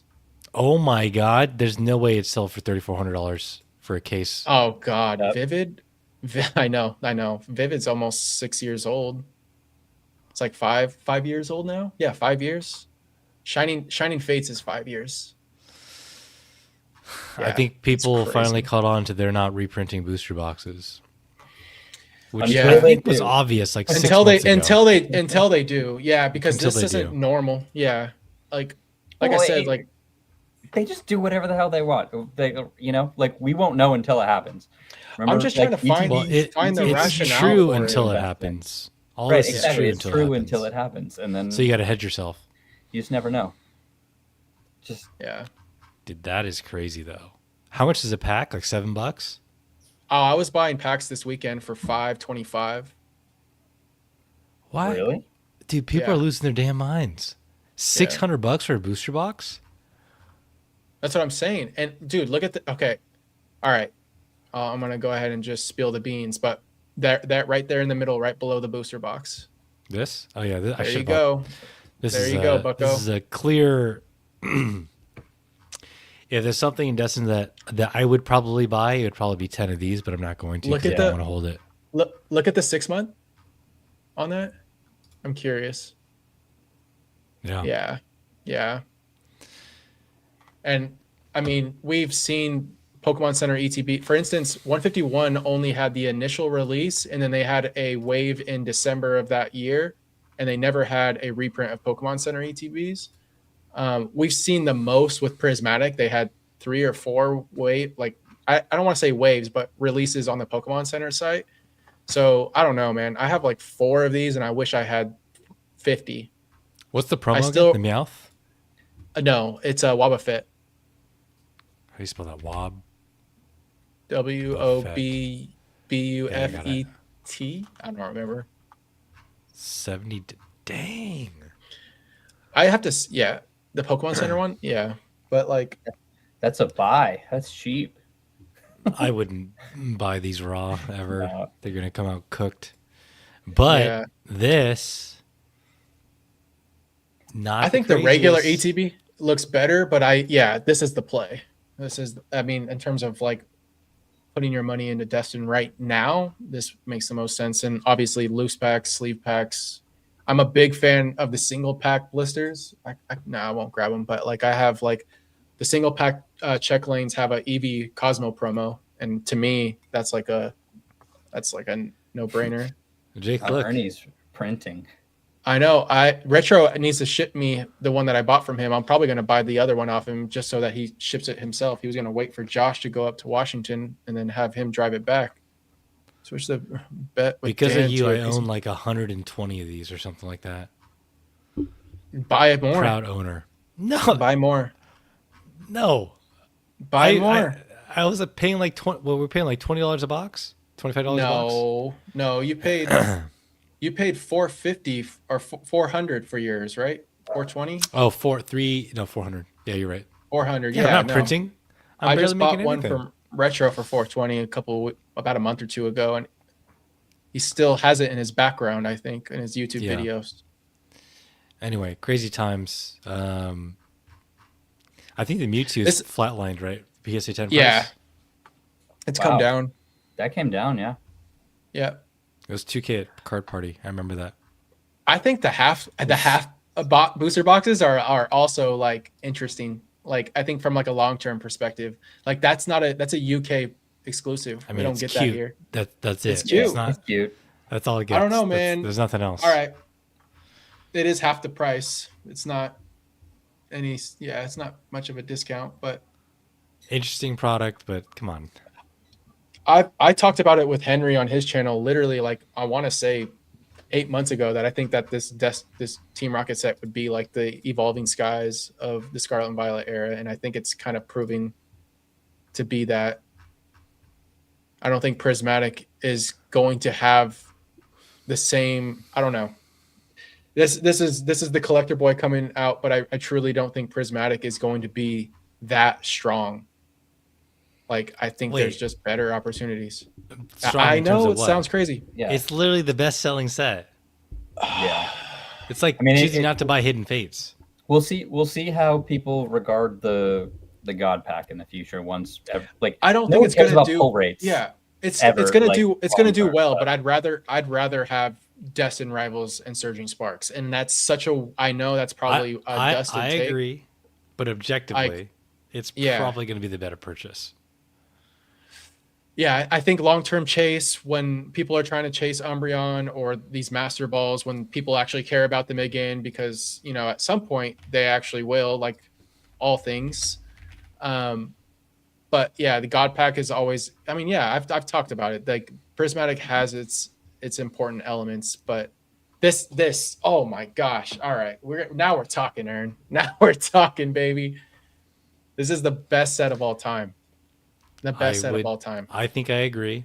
I cannot believe the price of it. Should we But- shill V-Star Universe a little Yes, bit? that Drew. That's actually One of the best sets. dude. Yeah, I really wish I bought some of those back when they were doing those Japanese 151 reprints. That's like the only other Japanese set I wish I had, because So this good. set is just so good. Like it's so thematic. It wrapped up yellow borders like with a nice bow and just said, "Here And you go." V-Star have Universe fun. is even better because we don't have the yellow borders, and so you can actually see Yeah, the art. It's exactly. fantastic. Yeah. Yeah. This is like the Johto dogs are in this set, and Oh, I yeah. just You got the God pack. The Japanese has the God Yeah. pack as well. This Choose is probably your the best set. set ever I think made. retro is very correct, if not probably higher. 25 a bucks pack by a end of pack year. for- yeah. I mean, it's hard to disagree with that. It literally 5x'd in a year. Yeah. It has the Wait, Charizard 5, and 3? Yeah. Mewtwo. Yeah. Close to I forget 4x. the Charizard's in this. Yeah. This is, I would agree, best set ever made. And it's so fun to open. Like I don't open a lot, but I remember this is like one of the first sets that I actually went into, because like you could actually pull stuff and feel good about it. You can't do that with these sets now. I was really hopeful for Ascended to have. I'm this is me being too hopeful, but to have pull rates similar to this set, but they've just followed Prismatic so closely. It's kind of sad. Dude, look at this guy. Pokemon Chinese Gem 3 box.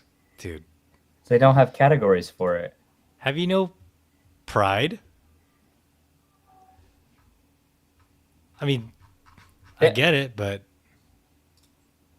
I don't think. Yeah, they have don't a- you- Don't you guys think it's interesting? Like Seraph just pointed this out, and this is definitely something I've noticed too, is that Crown Zenith and V-Star continue to stall in value every year. Like it's almost as if everyone knows that it's that good and they're trying to keep it as low as possible so that they can, I don't know, build I up mean, volume of it. I Like mean, it's he's talking about the cards, or they're talking about the cards, right? It's like the I don't they've maybe gone up, they've gone up a ton, right? Those dogs used to be they were cheap. $80 $75 in a tens. 10. Now they're Yeah. $150. I mean, they've been stalling, right? Like I think they've been pretty consistent where they are. Like even the like Giratina, for example. I mean, I remember when the Giratina in a 10 was like $120 or something like that, and then it went up to $450, $500, and I don't know what it's at now, but like I think V-Star Universe is even more so. You know, that's been flat for a long time. But I mean, retro said what I was just about to say. Like they have amazing print quality. They both of them have amazing print quality. They were printed for so long. They're amazing sets, and I think they're like ultimately very collectible given the size of this market. But so this is just one of those things where there's always going to be these things for sale until they sort of cycle out a little bit, and then they'll make a little run, and then some more will show up, and they'll come back down. It'll just take a while to eat through that supply. Right? Yeah, and that's the set that got printed more than any set that I've seen since I've been back in the hobby. Like I think what's scary is that they probably printed just as much prismatic as they have Crown Zenith in the last year and a couple months now, as they have all of Crown Zenith, and it's just getting gobbled up. But to me, eventually the PSA 10 prices have to rise if the pack prices keep going up. Yeah, of course. It's one of the rare times where they're actually connected. Or it's just I think this set is still maybe I'm I mean, from a collector perspective, it's like this stuff is like good value right now with how old it is. Oh god. The only comparison though is Hidden Fates cards were basically flatlined while the packs started to slowly rise. Okay. Can I say this? But that was another one. Alt arts. No, go for it, Drew. Go for it. I was just to say this is another one that there were infinite copies of, right? It's like the pack packs can go up, and you know it's because it's like there's constantly packs being opened, but there's always more singles, and there were like so many of these printed, right? Like this was another one of those sets where there's just like infinite numbers of singles, and eventually it'll catch up, right? It just like will take time, and as new people kind of cycle back into these older sets, you just have no idea when that's going to hit because things move quickly in like these steps. Yeah, Hidden Face is such an interesting set because I before alt arts existed, this was the set. Like it was the set. $50. It recently just moved. Yeah. I guess it's not the all-time high or close to the all-time high. Yeah. The reason why I didn't buy more of these back in the day, by the way, is because it flatlined at like 130, 150. It did. It stayed there for a long time. So I decided not to buy. I was like, maybe we've hit a ceiling because now everything goes up over time. I think it's a cool set. I think best shiny vault set, hands down. There's like three shiny vault sets, right? Fun.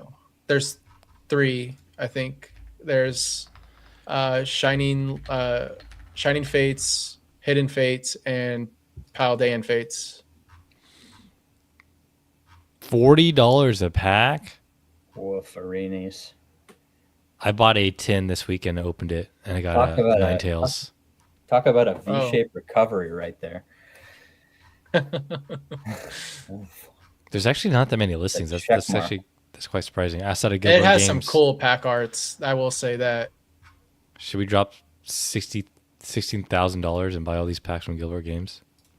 And then grade them all? Grade them all and get 8s? Yeah, perfect. Yeah, I don't think people that have joined the hobby in the last year and a half have just understand how significant Crown Zenith is. Like it's literally like I don't know. It's such a big point in the TCG, knowing that it's the last set with yellow borders. It gave us a final yellow border secret rare Pikachu. That wasn't that hard to pull, obviously, but like, I don't know. Like you're so down in the weeds, Jake. I am. I'm too far. Way above. Yeah, I think it's shallow surface, shiny Umbreon, Sunbreon, like that's all people care about in One You're almost Piece. But as dusty as the Japanese oh, lottery sets. I'm in yeah, no, I'm in there digging with you, man. 100%. Let's answer this question. How does the value not change the price of packs? I'm not a sealed person, but I don't understand how a $400 PSA 10 chase in Mewtwo Tina with Crazy Pop will not deter a price increase, because the pack value, people are willing to pay what the pack costs in today's market because they believe the pack value is worth it. But there will be a point where the pack price is going to be way too high that I got to imagine people who are looking at buying at that entry level are going to look at singles and graded cards and say, like, why would I buy one pack when I can spend 5 or 10x that price and get the top chase? You know, it's interesting. I mean, Sorry, Right I was just gonna say before- it's not like a 1-to-1 relationship. It doesn't always happen, but like these things, they come and they go and they swing back and forth, and like it will eventually happen. Hidden Faces got to that point where now the singles are more expensive than they were years past, but for a long time it did not. Those singles flatlined. It's short-term memory in this hobby, like when it comes down to it. Because I don't know if you guys remember, but right before Prismatic Evolutions came out, I was actually planning a video in like that November, December before, and I was going to talk about Crown Zenith, but I was already too late. And Crown Zenith became like the #1 selling pack on streams. Dan talked about it on his lives. He was showing how much more Crown Zenith was being sold across every other pack. And that kind of shocked me, knowing how, people were into surging, but like people started going back and looking at Crown Zenith. And that's when I think it started to level out once people just moved on to Prismatic after the release. And since then it hasn't gone up all that crazy amount. And I just think that for a set like that, no matter how much is out there, it seems like it's such a better buy than a lot of things that exist in like Mega or Scarlet and Violet. I don't know. I mean, so many things in this hobby are rubber band, right? It's like you can have the pack price like go up marginally and the PSA 10 not go up, but eventually if the PSA 10 starts running because the supply runs out, then maybe the pack price will follow it because more people are ripping it trying to hit that chase, and then it'll level out again, and people will be like, oh, now the pack's too expensive and I'm going to go put my money into this other pack that I can rip more cheaply. Like even consumers are having this opportunity cost. So that moment that you were talking about, Jake, when what was it, Surging Sparks was running up to $10 a pack or whatever it was at the time, and Crown Zenith was $4, like consumers will figure out like, oh my God, there's this pack for $4 and I want to open up 10 packs for $40 to have fun and not have to spend an arm and a leg. And there's like all this good art, and that slowly sort of filters out into the market, and suddenly things start moving again. And then it gets the attention of, other collectors or speculators or investors that then jump in on it. And it's like, has this momentum, like this rubber band effect of pulling things up with it. And then eventually it's exactly what happened with Shrouded Fable. Right? Like Shrouded 100%. Fable last summer, like everyone realized that every other pack was too expensive. So they started talking about Shrouded Fable, and that set ran up, and I'm like, this has got to be laughable. But even now, like, just like, and it's, you gotta consider like what you see doing better in the long term. And sure, Shrouded Fable is probably one of the cheapest sets of Scarlet and Violet. So like it may be cheaper, but it doesn't mean it's going to perform all that well in the future. Yeah. With Paldean Fates coming to the end. Go ahead, Quilly. Yeah. I'm going to step away for one second. With Paldean Fates coming to the end of its life expectancy, where do you see the price of them in the next year? I think this set is so interesting, Ern. Like when this set first sucks. came, the set, no one cared about Bubble Mew. No one cared about the fact that we got shiny SIRs. People thought this was going to be the chase. Yeah. Yeah, I mean it's not that great of a set. It's 3 SIRs, three illustration rares, and a ton of Shiny Vault. And I look at how Shiny Vault has performed in the past. It's so slow. It's such a It's like This it's all going to go into Bubble Mew. That's it. this And is the Charizard. dilemma. You have the IRs and the shinies, and it's like, which one is supposed to be a value? There's basically several layers of hits, and nobody wants the shinies. Yeah, that's the sad And reality then is that no one wants shiny ball. these ones, yeah. Yeah, I actually really like these cards. These really. gold. I Yeah, it looks good. It looks cool in person. I guess. You can roast me. It's fine. I can. I No, can handle it. no. I mean, hey, Who's your favorite? I'm not gonna. Yeah, hey, Chin yeah. Pao? There we go. Your boy. Chen Pao is fire. Yeah, no, like I like that they explored different like full art variances. I'd like to see them do something. Something I really would have liked to see was when they stopped doing rainbow full arts. The problem with rainbow full arts is that you put them all in a binder, they all look the same from a certain distance, right? And so I thought, and similar to kind of what they did with Scarlet and Violet, but like do rainbow card like full arts that are like their normal colors, but then add sprinkles of rainbow into the illustrations, like almost create like blotches of rainbow, maybe the Mhm. border too, but they can't get it right. Even the Terra Yeah, it's rainbow tough. cards that we got in Scarlet and Violet just haven't done it. Yeah, This card's it's cool, man. I love this card. Oh, I do too. I think it's a great card. Not I at only its have one current copy price. left, and it's in Japanese. It's a I have- Super 10. I have a 10 in both. I bought my 10 for $100 in Japanese, and I bought my English 10 for $250 from Drew, actually, because he saved me a little bit on eBay. But I saw the Go writing back- on the wall with this thing. Like, this was one of those cards that it was bound to go up. And I think we both know Terrell, Yeah, and yeah. he was the one and only person that had that level of confidence in this card before the hype and just like passionate about this card, and he made out like a bandit. For the people who don't know Terrell, so we're not just talking about some mysterious person. He's part of Full Odds TCG. Great dude. He had 100 copies of this right before it blew up last February, and I think he has pictures of himself laying on all of them.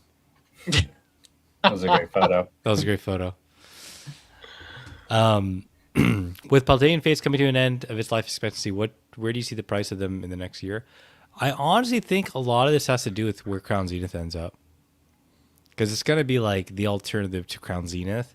There's a point where like when you start getting to $10 or more a pack, it's people who don't want to spend 30, 20, 15. Like they're trying to find alternatives. And I think like a lot of this is if I had to guess, depending on where the other sets that are above this $12 per pack price end up. So if I had to guess, it should do well. I mean, it's such a baseless I- like way of thinking, think but that it's this- like this is everything where- goes well. Go ahead. I think this is where also the PSA 10 prices and raw prices make a difference, right? You still have people on stream degenning Evolving Skies at whatever $45 a pack, right? Because it's Evolving Skies and they could hit the Umbreon and they're, gambling on that insane chase, right? So it kind of depends on like what are the comparable sets of that price tier, right? So you have Crown Zenith, you have UX, and like Paldean Fates 151, right? These specialty sets with these whatever the cards are, and I think it will depend on where both the value and the attention is as well at a given time. So if there's a ton of attention on the Bubble Mew at a given time and not so much for 151 Charizard or the Giratina or the dogs in Crown Zenith, then maybe people will shift over to Paldean Fates and start eating that supply up, and because that's just where the consumer attention is going, because of the news or social media or whatever YouTubers talking about the particular chase cards that you can get out of it. and they're looking at the prices of these packs on streams or at LGSs, and like, well, I'm going to get this one because I've heard about this card that I could get out of it, and that's what I want to buy at this point. So it's not only about like finding the alternatives to the more expensive stuff, but like at a given price tier, what is like in vogue at a particular time, and where is the attention and money flowing in the chase cards as well. Yeah. And the rubber band will drift again at some point. I just want to call One out this thing- guy got a steal, $12.50 for BGS 10. Oh wow, That is a good deal back in That the is day. a good price. Yeah. I also After want a to year point ago. out attention, Drew, is like it also matters on like what Pokemon is printing in the most modern set now. Like True. I look at Mew, and we've seen God. Mew. All art. We've seen Mew literally every 2 to 3 years in a big set. Shining Legends, we had the shiny Mew. In Fusion Strike, we had the Mew and the Mew VMAX, and now we're getting the Mew in 151 as a promo, and Shining Fates. Like Mew is going to, like, if it's a shiny Mew, this card is going to do well long term, and whatever set it's attached to is going to do well long term. You can look at every example of every set that has a shiny Mew, it's going to do great. And anytime like we see Pokemon go all in on a new Mew card, all the sets in the past are going to get dragged up with it. And so I mean, that's exactly what happened with Megas, right? We knew it, like going in. I had no Megas. I didn't participate in that, but like same. people were like, it's just how it works, right? We come into the Mega block and people go, oh my God, Mega Pokemon. Turns out there were Mega Pokemon way back in the day, and we saw all of those Mega cards go nuts, right? They went insane. The writing's been on the wall Like, for a while. mega random Pokemon were going nuts, right? Same exact thing as you're talking about. It's like wherever like the modern marketing dollars are going, if there is an analogous thing that enough people get down that funnel into that's in like the older sets, then that's where their money's going to go. And like people aren't ripping as many of those older Mega era packs, but the PSA 10s are there, right? And those run up, and then maybe the packs of the new Mega stuff like are also popular. Like it's like this spotlight cycle that continues moving around, and because of the cadence of the way that Pokemon does these releases and changes up the art styles and release styles and gimmicks, if you will, that like there's all these echoes that keep happening. If they were to release some variant of crystals at some point in the future, what do you think the old crystals are going to do? They're going to go even crazier, right? It's like this is just sort of how it works. Speaking of amazing rares, this feels it sounds weird. Dude, I this love feels those, cheap. man. No, they Some are $100 cheap, but they're extremely easy to pull from Vivid. And Vivid, look at Vivid, Pop but of like 1,000. Vivid and these came from Vivid and Shining Fates, if I remember correctly. Yeah. Those are the only two sets that had amazing rares. Obviously, I think Vivid had way better amazing rares, but these cards are great. Like they actually they're fun to look at, I think. And these are the great example of kind of what I was talking about with how they could do rainbow cards that are more interesting. And they just did it twice, and that was it. And I thought that was weird, but they're cheap cards, but there's a lot of them. Like they were like bulk. There's only 11,000. Yeah. This is like nothing these I know days. that's less than Umbreon. But There are less of these than there are the Rayquaza V Max. So I don't know. Is that a play? Is that degeneracy? I don't know. a little bit, but it's like low risk. It's definitely low risk. What I was gonna say, Drew, is what's interesting about like that echo like cycle that we go into with like that example of megas is like, what does that look like 10, 15 years from now? Because I think a big difference between, this example is that the megas from that era are much lower pop and actually hard to grade. And so like, does that continue when we go into like a cycle when, I don't know, Terra comes back and there's like 30,000 tens of this stuff? Like, of course prices come up, but they get dragged up with it. But like, does it do it at like this rate? It'll entirely depend on how many cards Pokemon is printing. If they're printing 25 billion cards, they'll go up more, right? It's like but if they're only printing the same number of cards because interest has left the hobby, like this is one of those speculation things where too much variables. It's not, we won't know until it happens. Yeah. We didn't know that this mega block, like if you would have told me in 2023 we're going to have a mega block in in 2025, right? During that market, I would be like, okay, like the megas will probably go up from the past, but given the context of where we are now, of course they went up way more. So it's like in the future, if there are 60,000 PSA 10s of that next Terra era, maybe this Terra era goes up a lot as well. Like so hard to tell. Yeah. $50, by the way, for this. That's my favorite one too. So good. That seems cheap. But then again, wait, there's no way there's only 2,600 of these. I'm gonna buy the whole set. I'm just gonna do it. Like, why not? I don't know. Like Mason says, what did Mason say? 2028? That's only 2 years away. I could see myself sitting on 20 of these. 20 Kyogres. Is there a Groudon? There is, right? No. Way. They did it. They did a Veltal, Kyogre, and Reshiram and Shining Fates. How many of those Raikus should I load up on? Those will print, right? That's one of the better ones for this one. There aren't that many of these, huh? No, there's. 2,000? I think there's. Oh yeah, I think there's 6 from Vivid and 3 from Shining Fates. Yeah, Raiku's really. Oh yeah, they're all. Like I said, I think Vivid's Amazing Rares are all great. You have great Pokemon all around. So this is surprising because in every box of Shining Star V, you get each of the Amazing Rares. Oh, all 3? Each of them? Yeah. Or you get I think you get 2. You get 2 of the 3.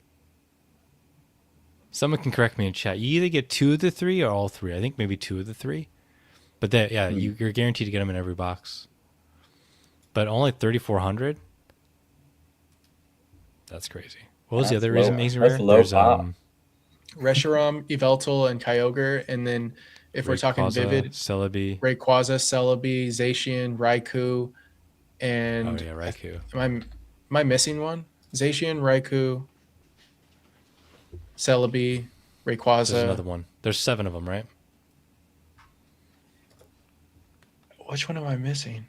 $48. I don't know, man. That feels very cheap. 43.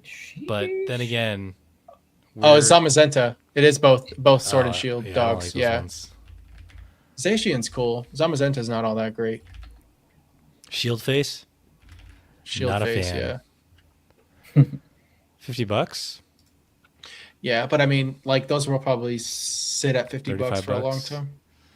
Yeah. All right, what are we talking about? This is not Pikachu, Umbreon, or Mew, or Gengar. Or Mewtwo. Exactly. We're going to mega meta niche dusted tactics. Like, you want to know how to invest and get ahead? Here you go.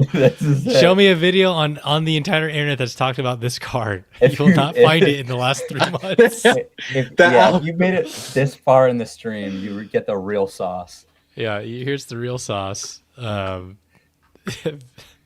I'm actually surprised at the population for for some of these cards, but then again, that was a different time. Yeah. This is actually what I wanted to look at. Good old Shining Fates. The Ditto, man, it's a great one. It's what made me go after this set. Ditto. Also, that Suicune shiny is actually hard to grade if I remember correctly. I bet you there's a lot more not. I could be wrong, but I'm actually gonna look it up. Here, I got it. Alts PSA. This is great, guys. I can do my market research. Talk to you guys. Have a stream.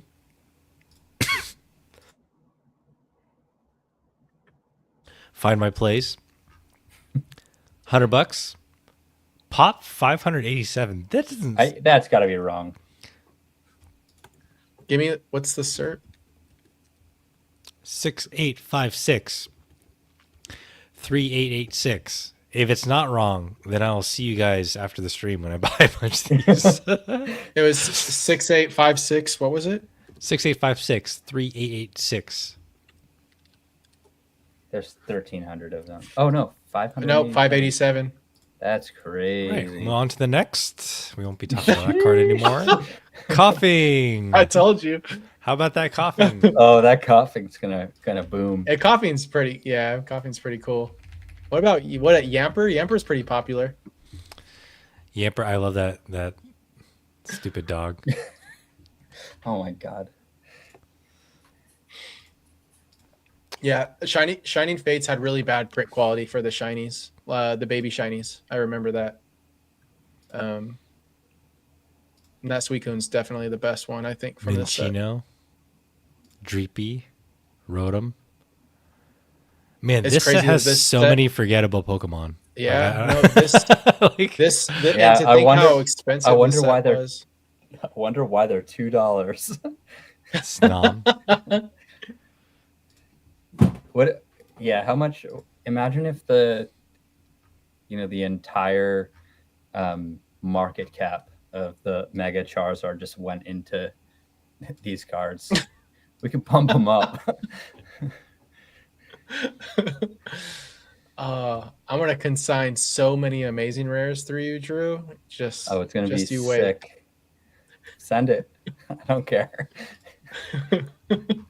You'll win, dude. Sorry, I had to buy 2 Suicunes while you guys were talking. All right. Perfect. I'm not kidding. I just bought 2 on eBay.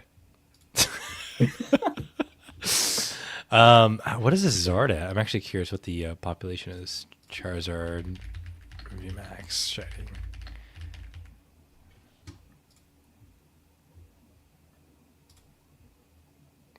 Oh my god! Yeah, this is one of the most graded cards of all time, right?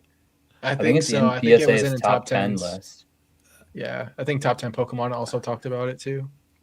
But that means there's probably infinite more raw Suicunes out there that are probably grade worthy that aren't being graded, right? I mean, yeah, market. What'd you just pay for those? This market price is $11, it's roughly around No, there. The PSA been- 10s? No, the raw price this weekend's. Did you just buy two 10s? Oh, sorry. I was showing this. Yeah, I just bought 2 10s off of eBay. This card, it's already pop 33,271. If it's just crazy to me that this is a pop 33,000 card. Obviously, it's the top hit of the set, and a Suicune, which I guess amazing rares and that the shinies aren't popular, is a pop 580. Like that's kind of crazy. I know. It's 5 years old. Yes, great value. And Seems this card like a is great decision to buy. this card's no longer in the top 10. It's been bumped out. It's been bumped out. Let's see. Was what it else? McDonald's Pikachu or Van Gogh Pikachu?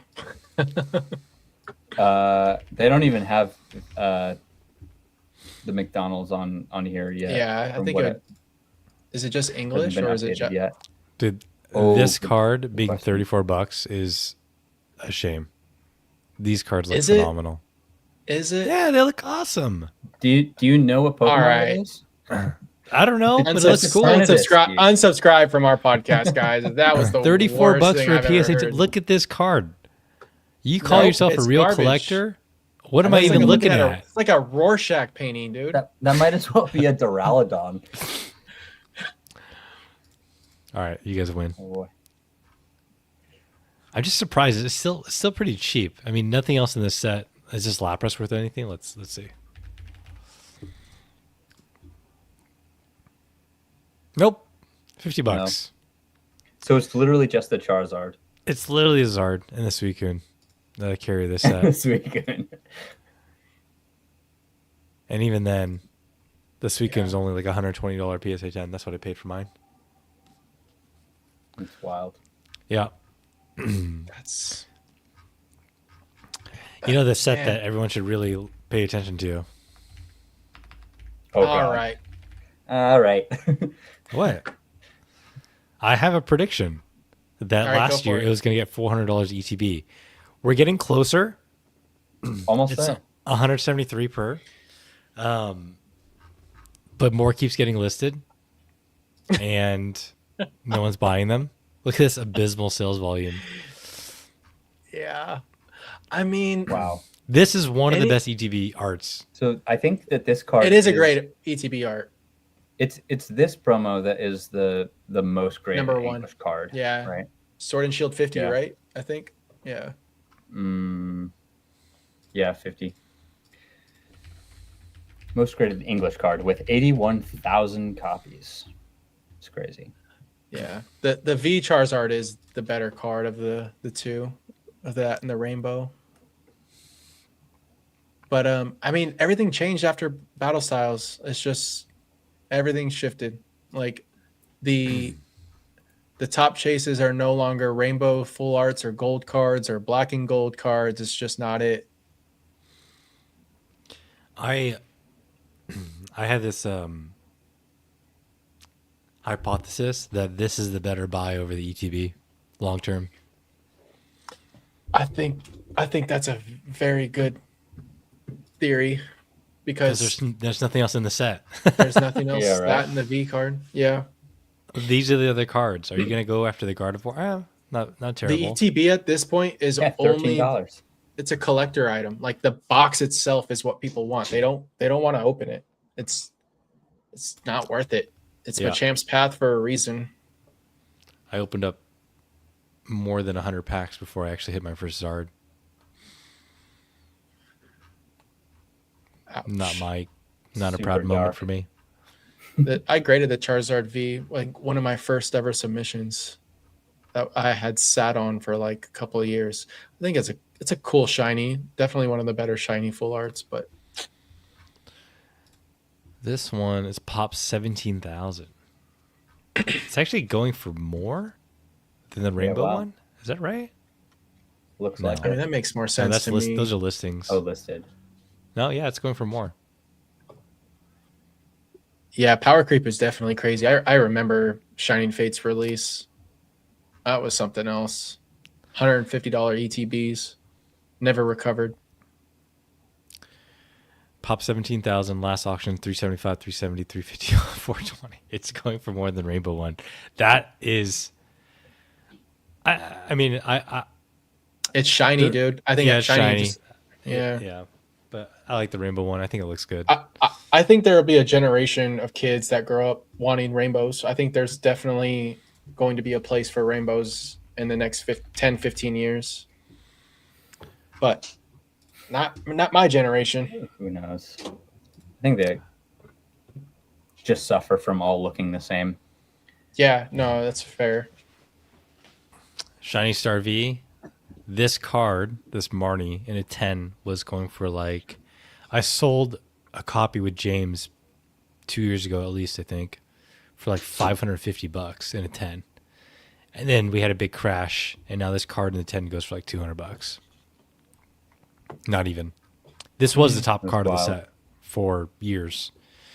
And now the Zard is.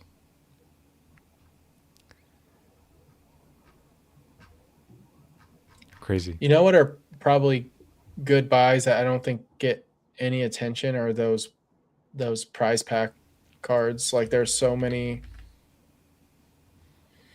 great prize pack reprints that are really just rare, actually rare. Yeah, it'll just be a question of whether people ever find them or care. Yeah. The Lugias that I did a little play on did pretty well. Yeah. I didn't go too hard on them, but like when you just pick the right Pokemon, it should do fine. Like that definitely wasn't like a quick churn, but overall it did pretty well. But yeah, there's What do you think lot about of, this EV VMAX card?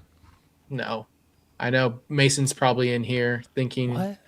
this is the best card ever. What's wrong with the EV VMAX? It's the EV. Dude, VMAX full arts are ugly. All of them. They're like Yeah. rainbows, but cheaper. Crown face or big VMAX character. Take your pick. Okay. All right. Well, if we're going Like, that route, yeah, obviously. Crown face, lantern face, whatever you want to call it. But a lot of these VMAXs all look the same. It doesn't matter what the Pokemon is; it's the same boring look. I would not touch this card. Like it's literally like that's dust. Earn. Buy more Suicunes. There was a time where I was looking at buying the EVV Max. And I did buy one or two. Yeah. You know, let's just keep Really? going Oh my back. God. Let's keep going back. Oh, Vivid Voltage. Drew, this was the first set that I got back into, and I remember I bought a booster box, and my friend Matt bought a booster box, and he came over to my place, and we both opened it, and he pulled the Rainbow Pikachu before. I mean, we didn't know anything, Oh yeah. and I remember like, oh my gosh, I want this card. I think back at myself, I'm like, what was I Oh thinking? God. What the heck did I just do to my screen? Sorry. I want to pull up this Pop 11,000. Okay, I have a question for you now, Ern. Yeah. Would you rather have the Rainbow Pikachu or the Rainbow Charizard VMAX from Champions?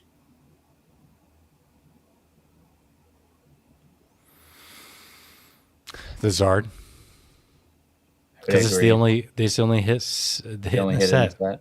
Yeah. I mean, arguably, this is also the only hit in the set. Right? I think Guys, what do you mean? We just went through this. There's There's something here. Marnie? Oh, this is like a $150 card. Here, I'll show you. I was looking at this card. I'll share openly. This Pikachu V for a while. It's like the pink feels V one? kind of undervalued. Pop 3,200, Yeah. 120 bucks. You know, remember pre-release or launch, this card in Nintendo was going for like Yeah, it was going for a several lot. hundreds. Yeah, I remember. Because people thought it was going to be the card, and then it turns out it was the the rainbow, and this crashed. So, I don't know. This is if the Gengar from Temporal Forces, the full art, or I guess it'd be half art, can do well, then this card, when people come around to it, definitely has a chance. Yeah, I think Or I would so I tell actually myself. lean. I would actually lean the Pikachu over the Charizard simply because it's the Chonkachu, like it's the fat Pikachu. I don't know. I think that there's just like a deeper interest of that style of art of Pikachu, but I mean I'm competing with Charizard, so I could be wrong there. It's the mascot. We appreciate you loving all shapes and sizes, Jake. Yeah, the rest of Vivid Voltage is pretty much like Togekiss. Do you remember the VMAX was like Togekiss? $40, $50? Yeah. This card's hideous. Oh man. all the Orbeetle. rainbows look the same. Orbeetle, Colossal. Colossal. Yeah. Yeah. Oh my God. What Man, a I'm- time, man. What You a said This Oh, takes me Jirachi. back, man. It really is. Oh, yeah, This is the Jirachi. first- Yeah. Jirachi. That's the other one I forgot. Gosh. It's taking. I mean, Vivid Voltage was the first set that I bought boxes and cases of and ripped heavily. Damn. But Jirachi, like, yeah, yeah. Jirachi's always been know. like that mythical, legendary, whatever Pokemon, but like no one really cares about Jirachi. Yeah. None of the cards do well. I know It's in the one same Jirachi class, but, like, collector. Yeah. No one it's- Jirachi collector. no one and talks he about loves Jirachi. That's rare. So I wouldn't be buying this. It's kind of The Yeah. Japanese versions, by the way, have the mating rares look phenomenal. If you guys have ever They seen do. them. They do look fantastic. I mean, Japanese cards in general look Yeah. fantastic. Yeah. And they cost a bit more. This one in a 10. Actually, no, it's not too bad. Gosh, they look so much better in It Japanese. looks so Wow. much better, dude. It's The it's texture phenomenal. on the rainbow And the is silver built borders. different. Look at that pop too. That pop difference. I might actually save that for later. Quick, shut down the stream. Shut down the stream. Fanatics for $47, and that wasn't. Oh yeah, that says October. Is that accurate? Wow, that was a long time Yeah, ago. I mean, you got to think about how many Yeah. people are looking for this.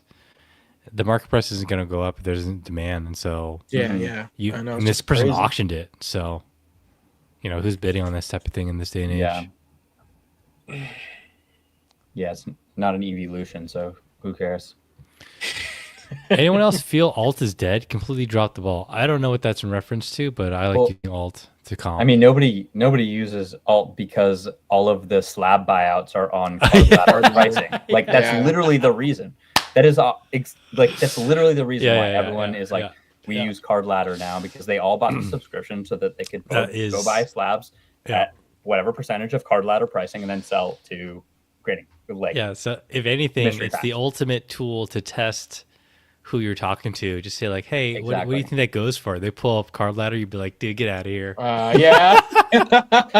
It's funny because alt used to be not the thing, and now it's considered like the retro activated my trap the retro card thing. I mean, it's literally just. I mean, alt was one of the first, I feel like, platforms that actually synthesized and cleaned the data properly. Like price charting, obviously, was like the OG, but it's like they don't clean their data at all, so it's all super messy nonsense. Yeah. And then literally, it like this whole card ladder thing is just driven by the fact that is what is all the buyout prices are based off of. Yeah. It's remember have you guys seen TCG Inglorious Bastards? Oh yeah. Mm-hmm. Do you remember that scene where he's like, he asks him something, and the guy responds in counts to 3 or whatever, in a different way. Puts it the wrong. That's what this reminds me of. Yeah. It's like, oh, Darkness Ablaze. Now we're talking, baby. Oh my god. So funny, dude. That's story. The top chase. Can we go back to talking about Mega? Dude, so this is oddly enough, dark. I need one of those 10s to help my display because I had the Blasters and Venusaur. Yeah. Ooh. So I remember, just a quick story. One of the first things I did when I got back into the hobby, I went to Hills, and you could buy 36 booster packs of basically any recent set for like 99 to like $108. I bought 3 of them, so about 108 packs. I ripped them all, and I got 3 Zard VMAXs. What? I could never. That's crazy. No. It was one of the best experiences I've ever had. My luck opening packs is never good. Me either. See, I kind of feel like all of the good cards. Yeah, ripping is, you always hit when you're not trying to hit, and you never hit when you want to hit. That's when are you not trying to hit? You just rip for fun, just like whatever. Just here for the pain. Just here for the pain. Ern's out there like, okay, this is the one that has to make me money, or I'm sunk. I'm cooked for sure. I kind of feel like, these are V cards. Who am I kidding? No, Undervalued. no. That's all I'm going to say. On to the next, Rebel Clash. Dude, we could do this all day. Dude, Rebel Clash is... it's funny. I bought an ATB of Rebel Clash a couple of years ago, and I got it for a steal, which is funny that I'm saying a steal for Rebel Clash, but it was short the printed. but the guy was so sure that this set did not do well, and so he had a really low sticker on it, but I think at the time it was going for like twice as much as his sticker, and I was like, this is a must. But it is a short printed. It sat on Target shelves. I remember to this day. I think one of the first things I bought at Target was a Rebel Clash ETB, and I opened it, and I was like, why did I open this? And yeah, I pulled the that one chick's name, Oleana. Comes with the newer trainers. I'm lost. Yeah. Oh, there he is. Oleana. Drew, when you got back into the hobby, did you have like a pack opening phase, or did you just go straight to the trenches? I opened ironically, I opened a few packs when I got in, mostly because I didn't know like what modern was. Like I was like, literally, I hadn't opened packs since WotC. Like the last pack, actually, I opened Sandstorm packs. So I was like, wow, completely used to that. That was the last pack I opened, and then I joined, and I think I just like bought a few packs. I was like, I don't understand. I didn't understand the modern market at all. Like I was completely enthralled with vintage and all of those cards, and I understood it better. I felt like I understood it better. So before I started buying cards, I was just like, I don't understand like how these packs work or how the rarities work. I didn't know what how the rarity tiers even worked. So I just like I opened a little bit. I didn't open that much because I didn't want to waste a lot of money, but I opened it because I wanted to understand what was like actually in modern packs now. And but that was really it. And then I opened a little bit more. I like don't open a lot of packs. But Same. I try to have a little bit in the house of like cheaper stuff that I can open with friends, primarily friends that are like even not in Pokemon, because I just think it's a fun way to like share my hobby with my friends, and they have no idea what's going on, and it's frankly like pretty refreshing when it's like a regular holo and they're like, this is really fun art, or this is a cute Pokemon, or like whatever it is, and it just like is a fun experience. So like that's really the only times I ever open stuff is I'm with friends. I don't really tend to have the itch myself at all. Same. Not at all. I think the last time I actually like opened packs was with you guys at the barbecue. Yeah. Like I mean, that's always fun. Like Yeah. I mean, doing it with friends is good. Sword and Shield base. Snorlax VMAX is the best card from this set. I have the Yeah, it's Japanese pretty- one right here. It's one of the better VMAX cards. Like it has like a unique design, like Pokemon design. You see what the rainbow does to it though is like put the rainbow next to the regular color. Like the whole point of this card is all of that like depth of color of the world on his tummy, and it like goes away. Like this is flat. Like it looks like nothing anymore. Dude, Yeah, it's I more agree. expensive than I thought it would be. I thought it'd be like $100 card.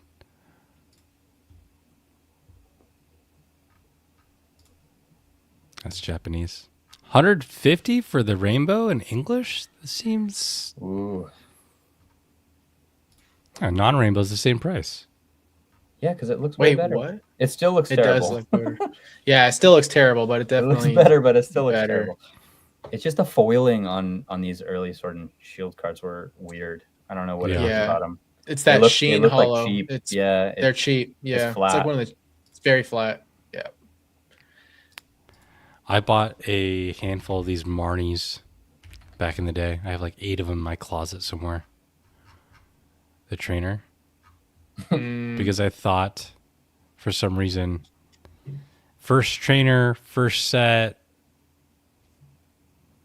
Sun and Oh Moon my trainers God. got me jaded, dude. The mental jujitsu you put yourself into. Man, you have to try.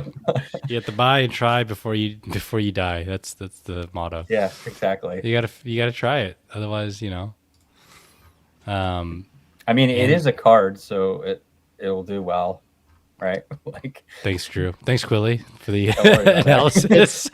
It's a shiny card, so it it's will. a card, it will right? perform Like, well. Yeah, turn your brain off. yeah, honestly. Oh, that Gengar is probably $1 billion in PSA 10, right? No, that's the you're thinking about the Like Trick or Champions Treat. Path blister. Oh yeah. Blister The promo. Cosmo. That's sold for like $2,500 Amazing. bucks. Gengar is undefeated. I'm actually gonna look up the price of that one. The Lost Origin building battle went crazy too. 085. Can we find it? This one, right? No. Yeah. Pop 220 sold for 250 and a 10. About 40%, 30%, 35% gem rate. Was it a blister promo? Is that right? No, just regular. No, hollow. that's not it. That's just a Oh. regular hollow. The other one's a little bit more chibi looking. Oh, that's Like it's crazy. more. Just a regular hollow. Yeah. Yeah, I mean the Gengar Fever has What is the CGC 10? really. All over the place.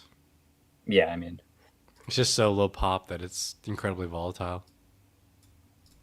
I'm just gonna go ahead and buy 100 of these. right? It's Gengar. How, No, I how bad know. could it get? no thanks. That's Yeah, like the mega Gengar is best thing Sword to and do. Shield 052. Yeah, that's the. You just look up Gengar Champions Path, and it'll come up. Yeah, that's it. I just saw it. Yeah, it's crazy. $2,300. Nutty. That is insane. I don't even remember seeing this sealed. I product do. Back in the day. It was hard to It find. was the small Champions Path, like I think it's like 2-pack, right? I think it's 2-pack. I'm just Cosmo Hollows, man. They just do it. I don't know if you guys got a chance to watch it, but Oliver over at Sleeve No Card Behind did a really great video on Oh yeah, different hollow patterns in English, and it's really good. Definitely worth watching. Put a lot of effort into it. That dude knows everything. Yeah, dude's a madman. He's amazing. If he decides to do Japanese, it would literally take him like 6 months to a year to make. because he doesn't Yep. read Japanese, or No, because there's No, for just the so hollow many. patterns. There's so many Oh. hollow patterns in Japan Yeah. because he doesn't read Japanese. I know we just spent like an hour on random sets and stuff like that. It's fun to else? go back. I haven't looked at some of that stuff in years, honestly. Mm-mm. Yeah, Oh, it's, shout out to Sal. reminds me of how much money I blew back in the day on random cards and sets that are not worth it. Sal donated $25. The donation serves a purpose. I want you all to compliment each other. Ooh. Ern has the best skin in the Pokemon hobby. Ooh. Really? Yeah. Wait. I don't think so. But I'll take the compliment. Go ahead, Drew. And- You can compliment me.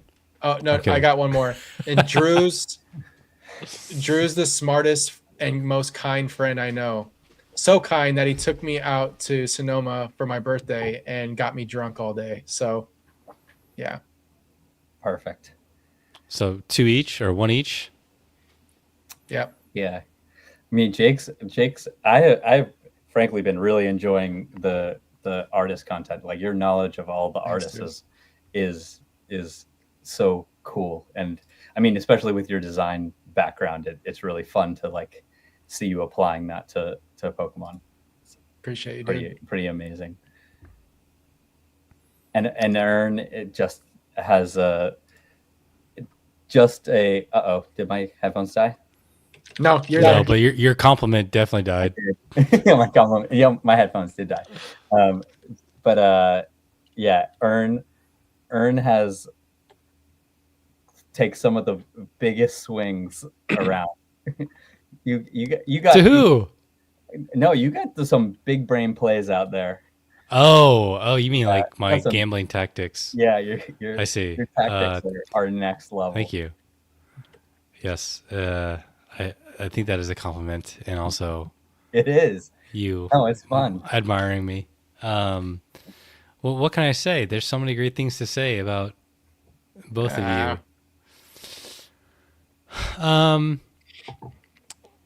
I would say, Jake, your hard work definitely pays off as long as you are focused and you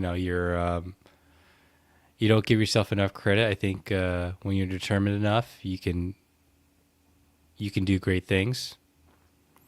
Thanks, dude. I mean, you got DPM to follow you. What? Why are you even here? I Why are know. we still friends? I was saying we're probably never going to talk to him Okay. again. After I'm this telling year. you, dude. It's Over. game over, y'all. I have one ask for my celebrity friend. Okay. Can Shoot you it. try to honor it? Yeah.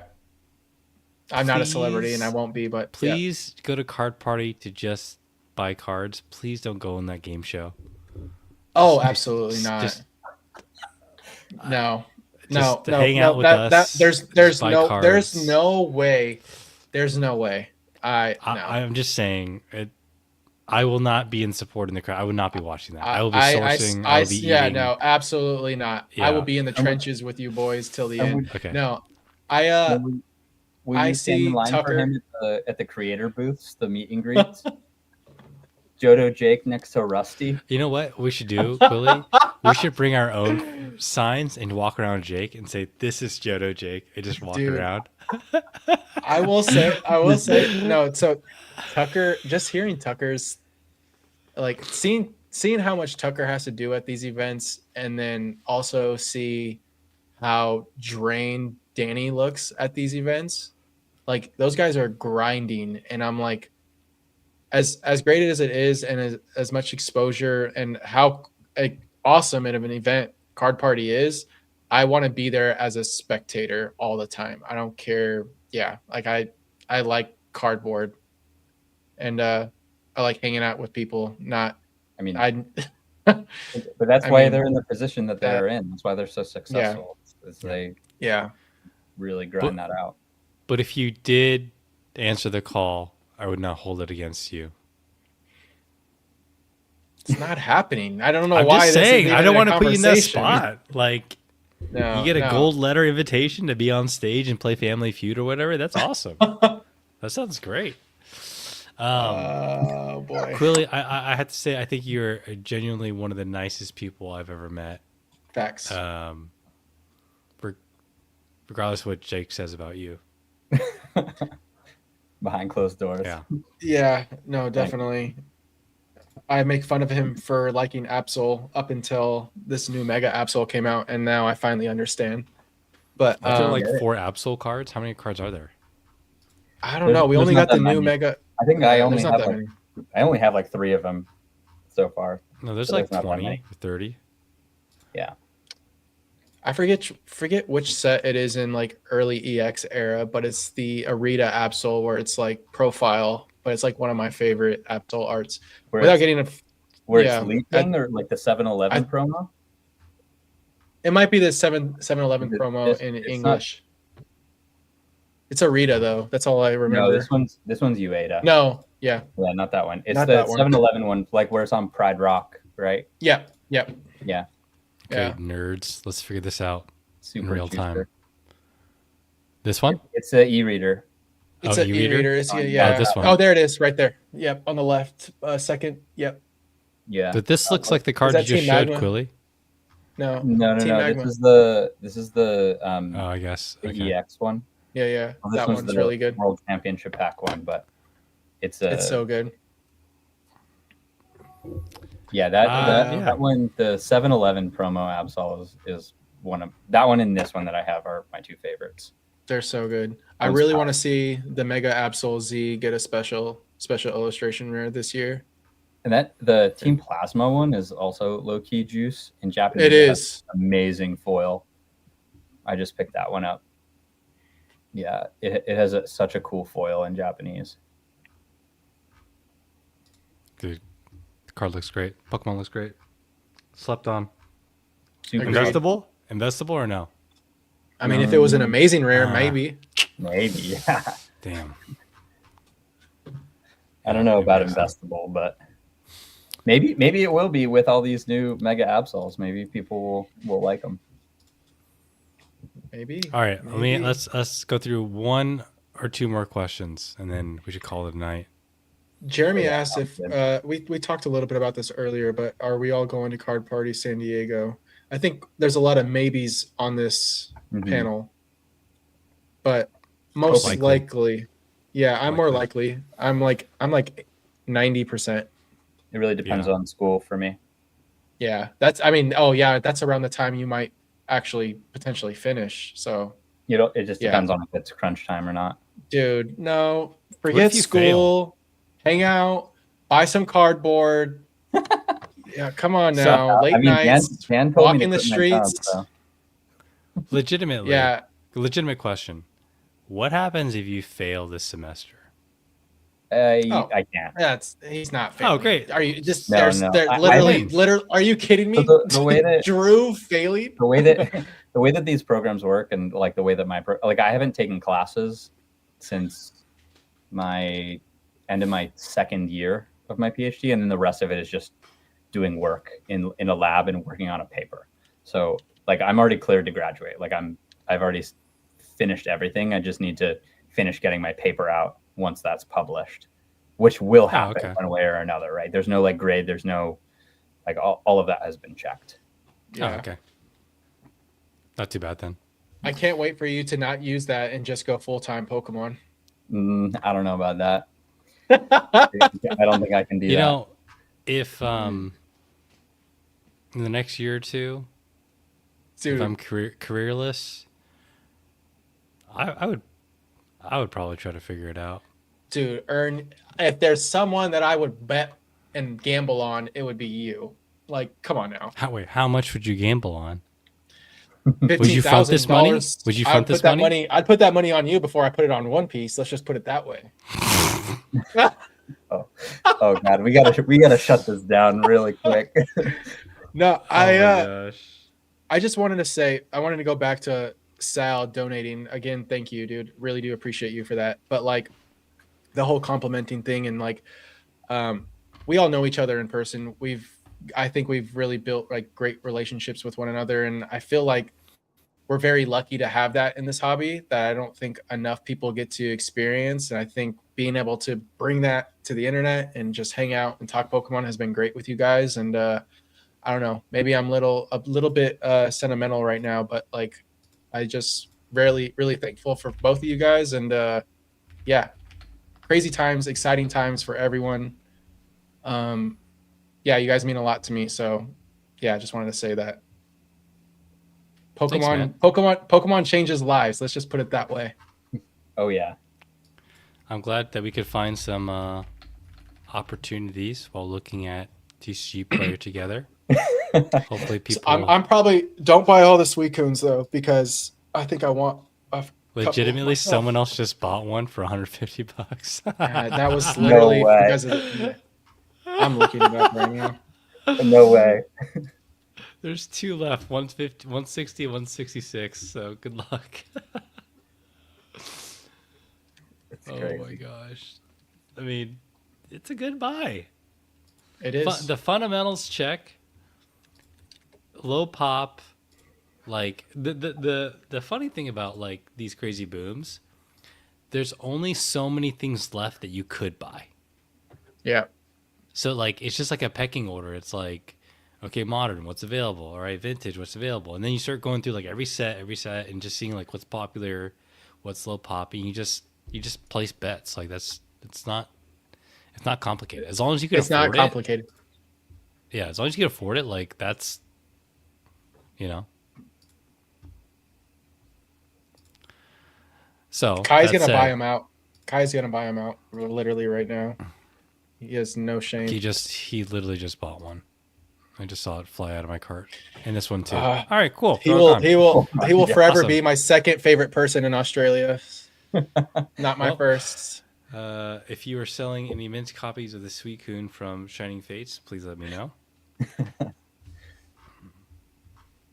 Crazy Sable Eye asked what y'all thinking of the Team Plasma full art Pokemon cards. Team Plasma, I think there's a few that are really cool. Lugia, obviously. That's probably the only one that comes to mind, and maybe the Articuno. But I don't know. Team Plasma is a unique era. They like fit in this weird in between because like a lot of the cards are like 3D looking, right? The models. Yeah. The Umbreon half arts. The Yeah. Snorlax looks kind of weird, but the card looks cool. It's weird. They feel very retro, but they're not. Yeah. If that makes sense. Yeah. I think the coloring on them is pretty cool. Like I actually really like. I mean, frankly, I think that the ones in Japanese just look way better. They like the way they're foiled in Japanese. It's really amazing. It just like goes with the art really well. Like the Articuno is fantastic looking in Japanese, but I don't think I've ever seen I haven't seen the Lugia in person, so I'm not sure exactly how that one looks. But I'm sure it looks fantastic in Japanese, but the thing is, those cards are just hard to grade. Plasma print quality was Not dog. great. Literally the worst. horrible. All right, Mr. Amadeus. I'm starting my first adult job. I hope that means as an adult, not an adult job. Out of uni and have about 2K in my business Pokemon account. I won't have time to flip, should I park it in sealed, or just let it sit? I think What this is would the you first. do? Drew should answer this one. I think this is a great question. This is a really great question. I think so. When you say you won't have much time to flip, like there's a lot of dials here that you can turn. Um, if you want to just invest in Pokemon, then you have to treat it that way. I think like when we're talking about parking it in sealed, it's like you're starting your first adult job out of uni, and you won't have that much time to flip. Well, how much time actually is that? Because you'd be surprised at like how little time it actually takes to do things. Like, can you go to a show once a month? Can Yeah. you just source cards and then grade them, or buy a collection and list them on eBay? Like, there's so many ways to skin this cat. It really just depends on, like, when you say not much time, like how much is actually not much time? Because you'd be surprised. Yeah. Like, I don't actually spend that much time, like it doesn't really take me that much time to like source some cards, put a sub together, right? There's a lot of other things that go into my business in particular that like take more time. But like when I was first starting out, I was just buying cards until I sort of ran out of liquidity that I wanted to spend, put together a sub, put it together, and you send it into the ether to PSA or CGC or wherever you want to send it for 3 months, and then you go focus on other things, and you can start snowballing things now if you want to start that flipping process. You don't have to just, you don't have to just like buy sealed and sit on your hands if you do feel like you want to be engaged in some kind of more active way. But it really depends on the level of engagement that you want to have. And there's so many shades of gray in not much time, because not much time could actually be quite enough to, start grading and flipping and building sort of that skill up as well. Because if you think you want to do it in the future, you can just start doing slowly on the side now. There's no rush, right? Like, time in the hobby beats everything. So Yeah. I would, I also I want to add to that. There's not a lot of manual labor going into it. There's mostly just pressing buttons. Like, right. you are just simply pressing a lot of buttons. And I think you overestimate how much time you actually need to put into starting to flip. Like Drew said, you put a sub together, you set it and forget it, and by the time it comes back, you may not even see those cards, and you're able to just put them to PSA's vault, eBay vault, or send them to Fanatics through Drew. Yeah, I mean, so the other thing I'll say, so they followed up and said you're going to use more of the extra time on certifications to upskill and increase working income, and they've been flipping raw cards for 10 to 30% on eBay. Those are all great things. Like, your earning power as an adult is ultimately the thing that's going to carry you forward. Like, at the bankroll that you have and turning things over, like, you're not going to be able to replace the value that you can get from getting certifications that will upskill you and give you higher earning power 30 years into the future in your career. But you can say, if it's part of your plan and you're interested in doing it, say like, okay, I'm going to accumulate some number of cards over this time period, this couple of weeks. I'm going to sit down on a Sunday or something for 3 hours and just list them all. And then whenever I get an order in, you just have to send out a package, right? You just do that. And you just sort of rinse and repeat. And it can happen sort of in the background. And you can still be engaged in learning about the hobby, learning about selling, learning about how to buy things. You can dabble in grading a little bit if you want to. And it won't take up that much of your time. Like, it's not really rocket science. It just takes a little bit of like you segmenting your time in a way that makes the most sense for you. And if you decide that you don't want to do any of that, that's also completely fine. And if you want to just park your money in sealed, if you do your own research, this is not financial advice, do your own research and decide, I want to buy this thing and set it in my closet for however long, that's also fine. But just know that if you only have $2,000 in your business banking account and your goal is to grow that, you will be sitting on your hands for as long as it takes for that to appreciate and you to sell it. And you also have to think about the other side of it. It's like, how am I going to sell this in the future? When am I going to sell it in the future? Yeah. So like, there's a lot of moving parts here. This is like a not a one size fits all question. So I'm sorry that it's not, I'm not able to like directly answer it, but it really is a choose your own adventure with a question like this. Can I chime in? Mm-hmm. Yeah. I was just gonna say there's nothing wrong with not doing anything. Mm-hmm. Like, you don't always need to deploy money, and in some ways, when you're ready to deploy money, when you have the time to deploy money, that's when you need, like, that is actually when you want to have money. And I think people get it mixed up where, like, if you're not flipping, then you should be investing. It's like, no, there's actually not even there's not a lot of things you can buy today that would be considered a great investment, just generally speaking. The market is way too hot. Everything's really expensive. It's kind of unclear if you buy Twilight at 325, like, what is it going to do in the next 6 months? It might go up 25, 50, $100. I don't know. But like, then you're pot committed to like that time frame. So, I think if you can afford the time to focus on the hobby, you're going to be grateful that you have enough money and a big wallet to spend when you can actually focus, because you're going to find singles and opportunities and things to grade and that kind of thing. So I think the sum is like, there's nothing wrong with just holding that cash and like signing up to spend that money on a day when you actually have the time to focus on the hobby. You'll be thankful that you have that money in the future. Trust me. I'm constantly in that position where I'm like, I wish I had money. I wish I had money to spend. Because like the amount of time I spend versus the amount of capital I have, like, is never in tune. There's always like a mismatch of like, I got too much time, not enough money. I got too much money, not enough time.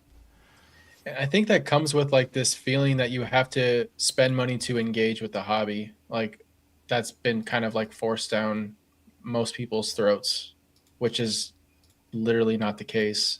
No. Yeah. Agreed. Cool. Oh, they're coming in now. More questions. This guy. If you had a first sealed by the wrong people to ask this question, but we will answer it. God. Yeah. If you had a sealed first ed edition Team Rocket booster box and a first ed jungle booster box, what will you do with it? Sit on it? I don't know. Sell it? There's so many questions of like, how much did you get it for? Did you trade into it? What your cost basis? What are you gonna do with the money otherwise? What do you do with the money? Like Zorner said, "Rip it." the rip it. Yeah.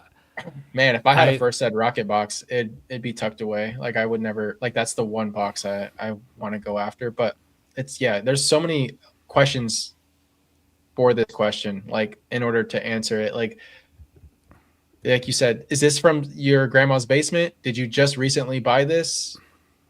They said cost is free, so I'm assuming it was from the grandma house. Grandma house? I think he might also be saying you guys should pretend it's free. I mean, I would sell it instantly because I would probably just use that liquidity because I'm, running a business. So I would use that liquidity to pour into cards that I'm then churning over and over and over. Yeah. So it's all like, right. Well, since these guys are the real investors and I'm the fake investor, I would probably hold the rocket box and sell the jungle box. Good Lord. I could see myself doing that, but what's a rocket box? Like 30 grand? It's crazy. I remember that thing was like 12 grand in a first ed at Card Party 2023, but now it's like 26, I think. Yeah. Yeah. No, thanks. All right, I think that's okay. Go ahead, yep, Jake. We can call it. No, No, I had a funny, no, not a funny story, a sad story. I met this. Yeah, it's a sad. I met this. I met this dad and his daughter at a local show. It was actually a Westgate show several years ago, and they had a bunch of rocket packs, and then they had a rocket booster box. I think it was first ed, and they were asking if anyone knew where to sell it, and then Gabe, shout out to Collectible Council, he pointed them towards me, and I told them that they should take it to Card Party. And it was the first Card Party. And sure enough, they sold it to a vendor friend, John, and his team of vendors. And they sadly were a little naive and left that booster box on their table, and someone swiped it in the ballroom Oh no. within like an hour of buying it. And there's no cameras in the Wow. ballroom. Yeah. Yeah. I remember 2 years ago when I started getting into vending and things started to heat up. There was a mom of a dude that was our age. She was going around East Bay Card Show, and she had a box of First Ed Team Rocket packs in the original box, and she was asking everyone like who would buy them, and it was just the most obscure experience because it's like, what does this lady have these packs? She's like, oh yeah, we had them since we were young. I'm like, are they on weight? Are they light? I didn't buy them. It's not really my thing, but yeah, I remember that would not happen these days. Definitely not. Definitely Quilly, not. Miss those you got days. any closing notes you wanted to say? No, this was super fun. Thank you guys for having me. It's always great to get together and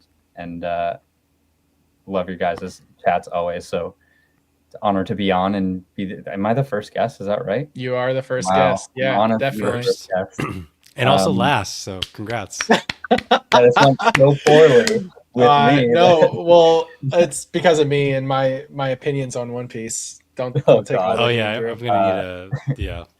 He might not Oh, make yeah, it if, next time. So If people want to find me, I'm Quilly Bear Cards on Instagram. I just started a YouTube video and looking forward to interacting with more of everybody in the future. This was a lot of fun.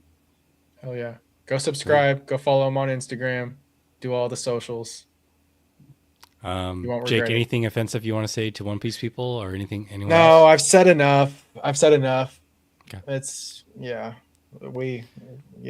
we're good. It's fine. Everyone understands where I stand on it. But this was a good one. I'm glad to have you, Drew. Seriously, you're first of many, but you're special because you're the first, and I wouldn't want it any other way. Ern, when are we going live next? 2 weeks, right? I think so. I 2 hope so. weeks. Knock on wood. 2 weeks. We'll be live in 2 weeks. I don't know if we're gonna go with someone as a special guest next time, but there are 2 people that have shown interest. So we shall see. We shall see. All right, that's all we got for you guys. Thanks for watching. It's been fun, and we'll catch you guys in the next one. Peace. Have a good night, y'all. Peace. Yeah.